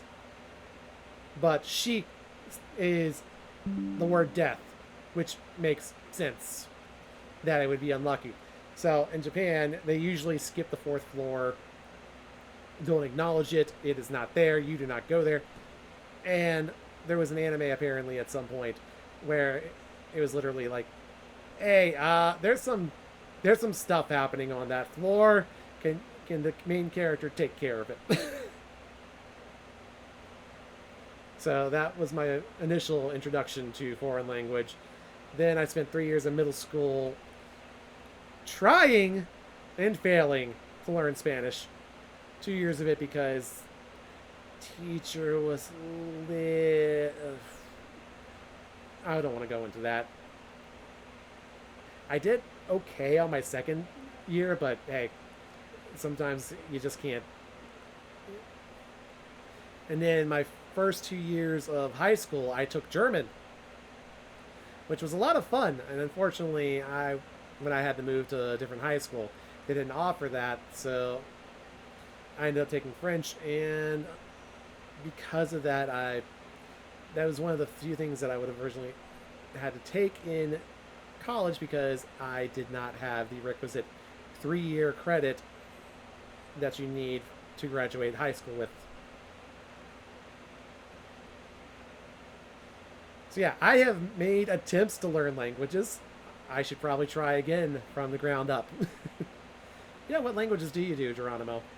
I would like to know that. Also, you do not have to stick around, Geronimo. Take care of yourself. Do your after-stream care. Because I know Resident Evil can definitely be one of those games that will take it out of you. Ela vai devorar todos voces. Fujam Sayam. I'm sorry, I don't understand what you're saying. Eu não falo polonês muito bem.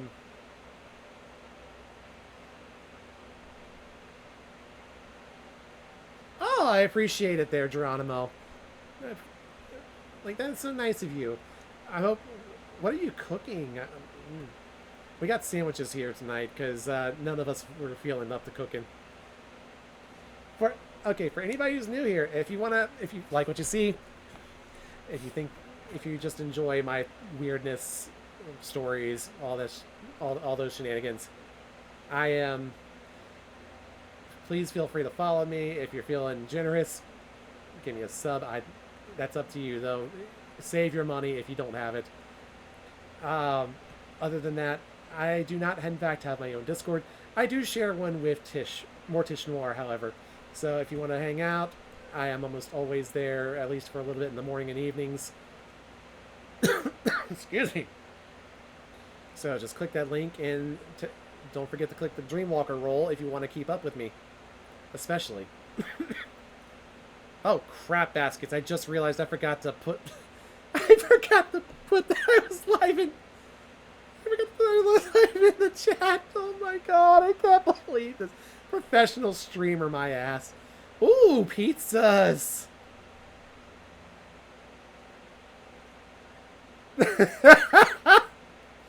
I can't believe this. Oh my god. Got everything else down, and then I'm just like, forgot the Discord. God damn it.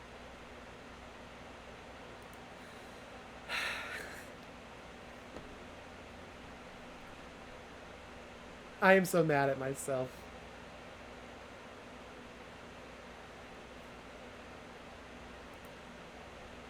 By the way, Geronimo, the other game that I've started playing recently is Sinking City.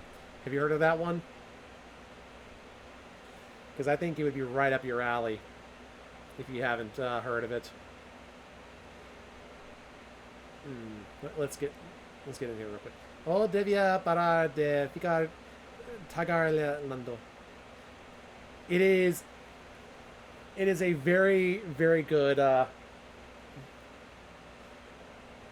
Look, I appreciate you, Belge. Yeah, I absolutely need to start doing better with Discord. Yeah, Sinking City is Lovecraftian horror where you have your character is having odd and terrifying dreams and learns that many other people up in the Massachusetts and Maine area are apparently having similar issues and heading to this one town called Oakmont in a stupor, essentially. So he goes there to try and find what's going on with them as well as with himself. And there are... So as you know, for a lot of Lovecraftian games, Cthulhu is usually the one and only, main antagonist for a lot of them. You have the offhand of like occasional Haster where, like Baby in Yellow. But in this, you've got, I am absolutely certain we have Haster involved. We have Cthulhu involved. We have, I think it's Chthugana, Cthulhu's daughter. I can't remember her name off the top of my head. We have Dagon involved. Like, we have a lot of the elder beings involved in this. And I am just one man running around trying to figure out what the hell has happened. Hey, sweets.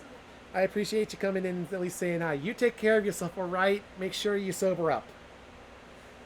Make sure you stay as still as you can where you sleep and drink water. It'll help with the hangover. I promise.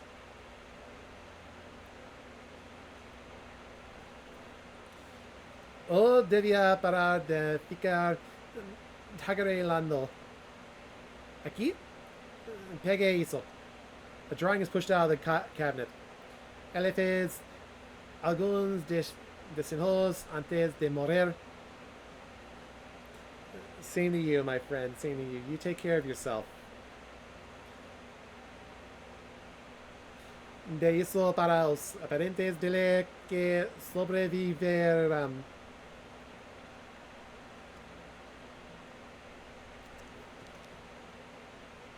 It's a door! Looks like someone used a piece of coal to draw this. Are these bars of a cage? Something at a door. Take the cage drawing with you. I know why the caged bird sings. Oh god, is this where we find Potato?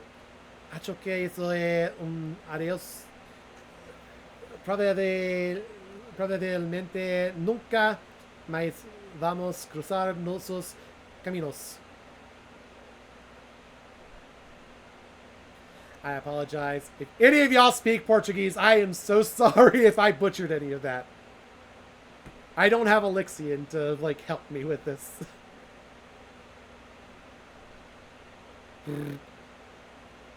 Selena? Oleg? Bolek? No reply.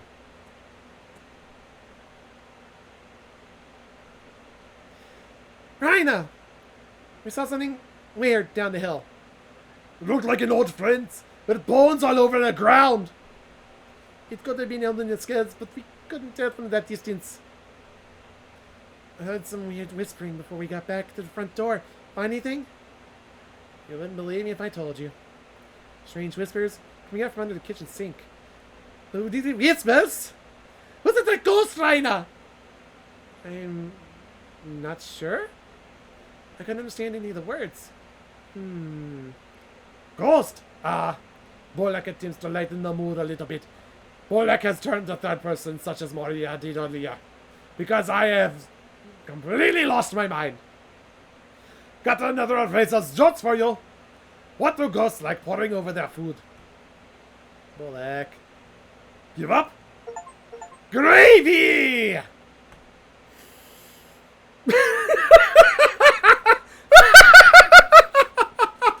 I know it's terrible, but god damn it!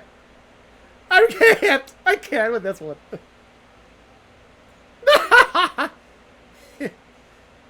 It was probably just the creaking of the cabin, Raina. No such thing as ghosts. It seemed pretty real, Selena. Well, if you see it again, let me know. The fence outside was absolutely terrifying. Can't let our guard down here. Yeah. Can we not split up anymore? I'm scared of getting separated now. Of course, Oleg. We're a team, and teams stick together through thick and thin. No wonder you're cabbage. I mean, what? Rain or shine. Feast or famine. You're right, Selena. I just do not want to lose any of your licorice. That won't happen when we're together, Oleg. Bolek, you're a night owl. Can you stay guard while we sleep? Of course! Thanks, Bolek. Oleg and I will take the bedroom. You okay with the living room? Yeah. Thank you. Bolek, wake us if you see or hear anything. You got it! Oleg and Selena head to the bedroom, opening the door fully behind them. You lay down on the couch and quickly fall asleep. This is getting horrifying. You close your eyes, but cannot stop thinking about the butcher of Zakopane. His third victim probably had it the worst. Stabbed in the stomach like the other two, but this one was different. The body was missing both ears, so investigators concluded it was a copycat to a series of grisly murders from years ago. What kind of person would take someone's ears? Victim's family and neighbors searched the murder scene top to bottom and the alleyway outside. All they could find was a broken window that the butcher used to gain entry. It was a mystery that nobody in Zakopane could solve. So Selena, Oleg, Bolek, and you teamed up to find the killer. Selena was naturally the leader, plotting out vantage points on dusty maps her grandfather had. Bolek brought snacks and what he called emergency rations, which was usually crusty bread from his pocket. Oleg was able to get investigation tips from his grandfather, a former detective, but only after telling her it was to find Razel. Your investigations lasted more than a year, often getting to crime scenes quicker than town investigators. You have a strange dream. You found the body early. So early the blood is still leaving the body. The greasy-haired man makes eye contact with you, wiping the knife on his vest. Prolonged eye contact. You look for a way to escape, but you're trapped in the alleyway. He slowly walks towards you, forcing a laugh that comes out in unnatural staggered segments. Ha ha! As he gets closer, he notices his pupils are absolutely enormous. As he brings the knife up, his face peels apart by the lips, screeching in pained agony. You wake in a cold sweat.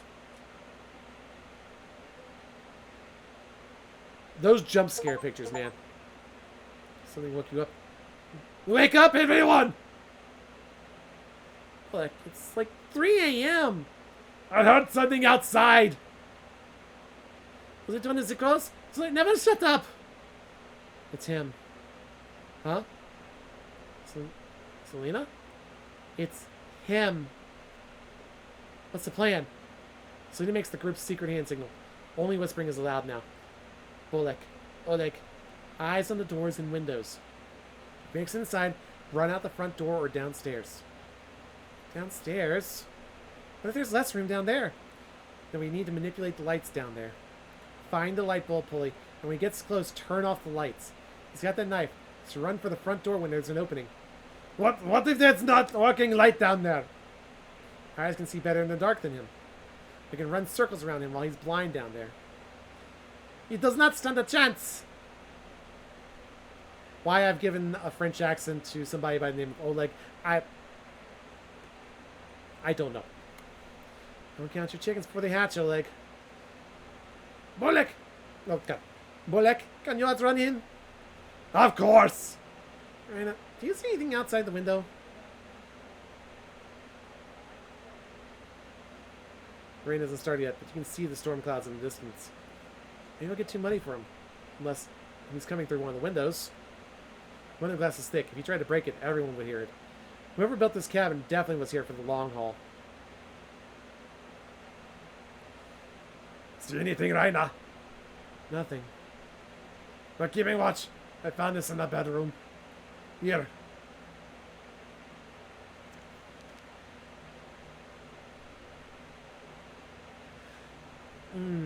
Okay. What the hell is this? Did Rezel make this? It had to have been him. We found the body stuffed into the barrel. That creep saw us and ran. Who would do something like that? A monster. That's right, Raina. That was the last time we saw him. What's that noise? Get to the staircase now! Point taken. He's here. As you run to the staircase, you see him standing by the front door. He wipes his eyes with his sleeves, completely drenched from head to foot. He attempts to smile, but it looks completely out of character. You slow down your breathing, making it to the staircase safely.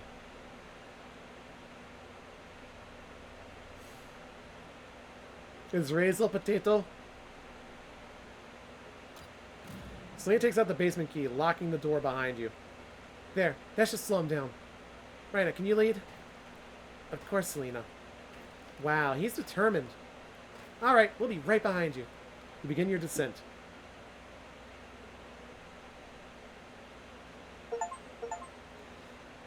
Let's play Ghost in the Graveyard tonight.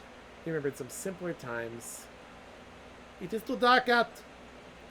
What if one of the adults catches us? We're faster than them. Raina, you game to be the ghost first? But why me? Because your eyes can see in the dark best. The perfect ghost. Lena, sure, I'll go hide first. Hey, Oleg. Yeah? You were slower than Bullock with a stomach full of herring last time. Pick up the pace this time. Ick! Trust me, I won't let that happen again. Nobody trusts you, Oleg. Everybody laughs. You have some equipment at the sawmill. Takes the group 2 hours to find you. By the time Selena yells, Ghost in the Graveyard, you've already tagged Bullock and Oleg. Ack! Ick! You're too fast, Raina. Nobody sneaks up on me. Nobody!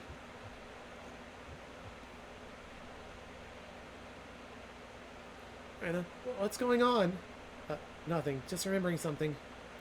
Bullock and Oleg went ahead. There's no time for this. We need to go! Snap out of them and get your scent. Must be searching for the key. What an idiot. Ah! He must be furious to be causing so much damage. Oleg, find the light switch down there? Yeah! Get in position. We'll be right down there. The locked door's keeping him busy. The door's pretty old, though. Did you see the holes in it? He's coming down! Run! Your eyes strain to see further down the staircase. You can't hear him.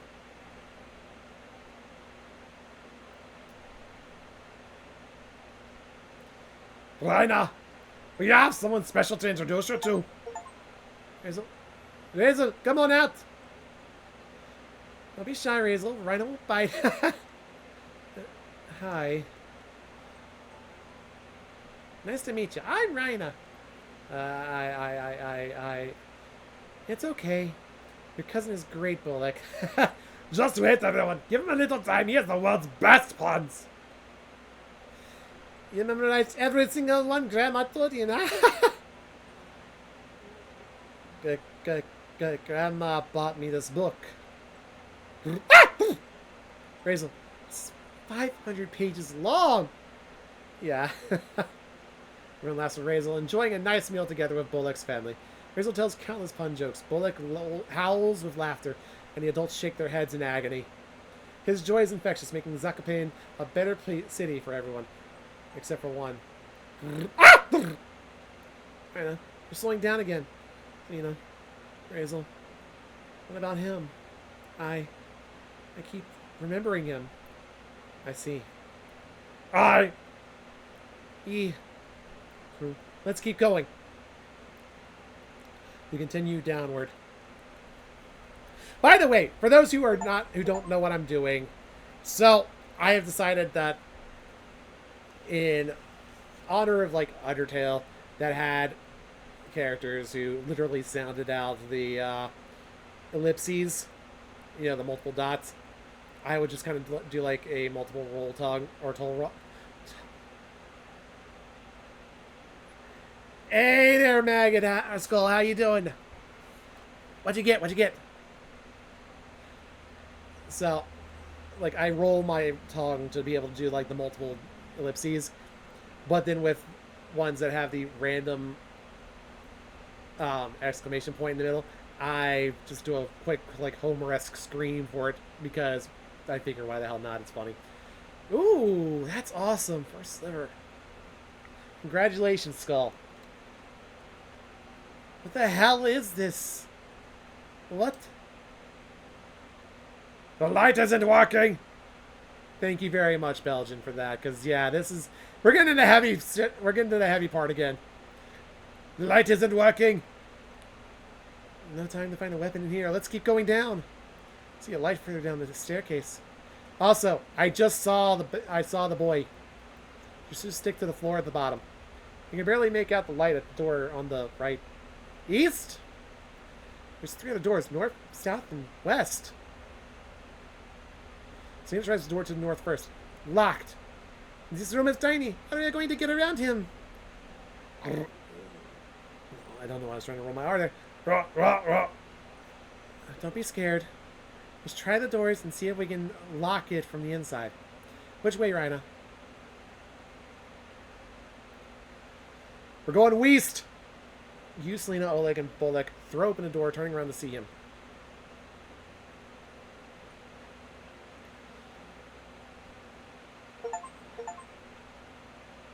Oh my god, Rhina is just literally the most disaffected character in this entire thing. She's just like, oh, you're about to stab me, huh? Bring it. Oh, that is awesome. That is so awesome there, my friend. I am happy for you, Skull.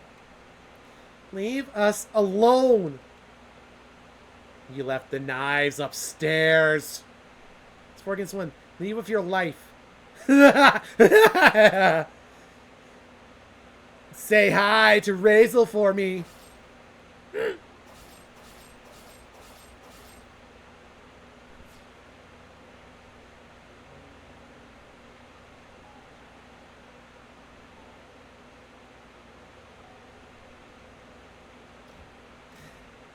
I'm not surprised.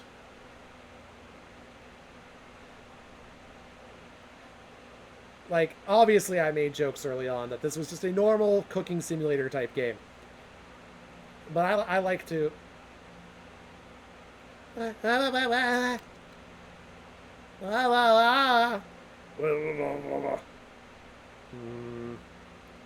Why? You shut the door.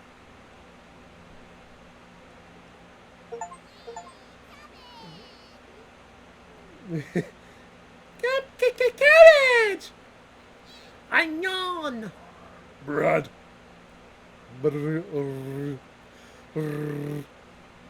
They're being held back by their human emotions. They'll need a few months more at the very least. I'm in no rush. Let us leave! Now! You shut the drawer. Brotato is the best. I'd like to explore the cabin. See where those whispers are coming from. Can I leave the drawer? You nod. Thank you. Want to come with Raspberry? I'm going nowhere with you! Poor Raspberry. Welcome! We've done a few annual jump back comedy competitions since last time. Want to be the judge this year? Ignore them. I found some fascinating stuff by using the mouse holes. I need you to explain what the hell this is.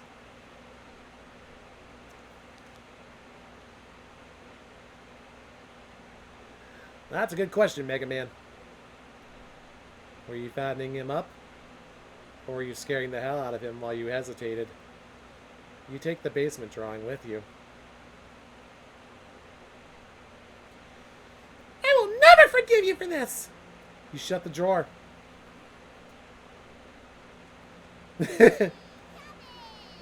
Yeah, lots of pictures from our childhood in this game, for sure. It's time! Trumpet, sound off!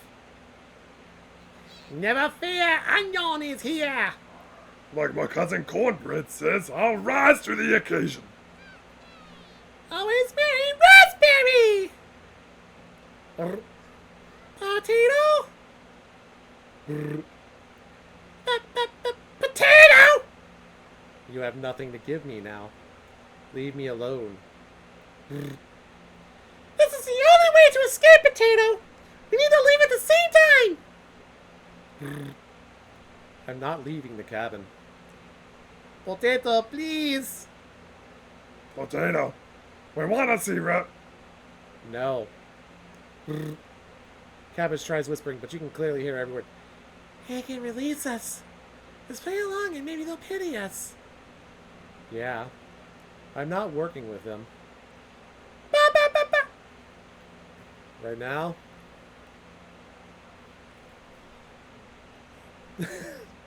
Yeah, I can see that. Thankfully, I never quite had that issue.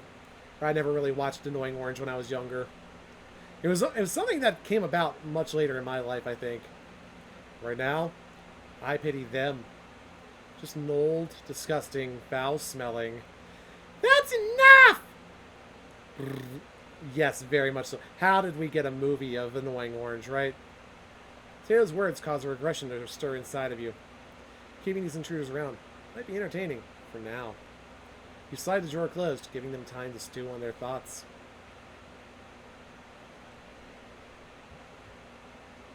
The Chompette's origins! Oh my goodness, this has been a game. This has been one hell of a game. Like, we have got... I'm still very mad about the Willy Wonka reference earlier, by the way.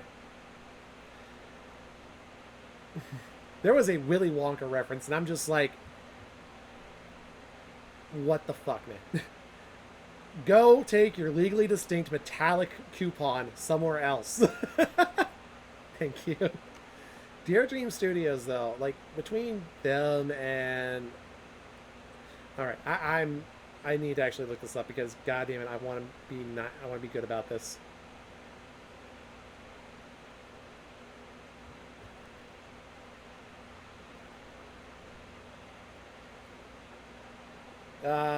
Team Salvato with Doki Doki Literature Club. Like, between these two groups, I am just absolutely thrilled to play, like, visual novels. Like, I played, like, kind of visual novels when I was younger. Oh, absolutely. I plan on checking that.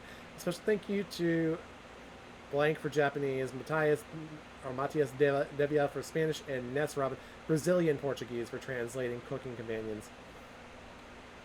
Good job on that, Ness Robin.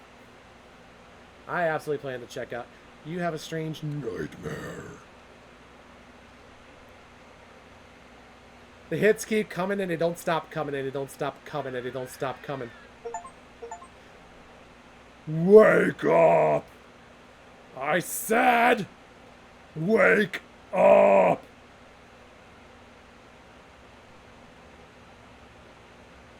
The others are causing you to become weak. We need to get you back to normal. Less talking, less hesitation. Especially if someone is trying to become stronger than you. That used to make you upset, right? I'm keeping an eye on you. You ask for how long? At this rate? Never. You cough profusely, covering potato in a fine mist. You are beyond disgusting. So then, are you ready to fight back against the nightmares? Punish the spirits that made your life a living hell.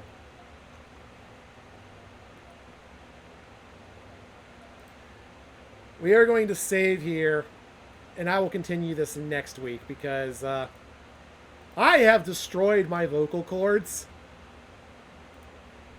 I have destroyed my vocal cords for this game. Not a bad thing, mind you. Because I love doing voices. I love doing silly voices, and I love doing voices, especially for y'all. This has been an absolute blast, though. Oh yeah, absolutely. But that's why I need to rest it now. But thank you so much for joining me. This has been something else for sure. Thank you, Geronimo, for the raid. Thank you so much, raiders, for coming in and saying hi. I hope you all enjoyed everything that I brought here. This was a lot of fun.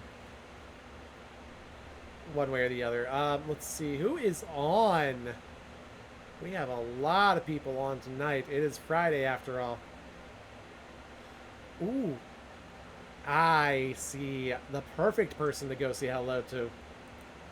So, once again, thank you all for joining me. We are going to go and raid out to the beautiful and sweet Vamp Cakes, who's playing some Outlast Trials with some people you might know. And we will be back tomorrow with more of more Sinking City. So I will also, by the way, because I know how hi, I hear you. I'm also going to put the link to Vamp Cake's stream in here as well, just to be safe, because I know rating has been a bit hit or miss lately. So thank you all for joining me. As I said, I'll be back tomorrow with Sinking City. Let's see if we can get that second doctor's visit done. And until then, you all have a wonderful night, sweet dreams, and I will see you all again real soon.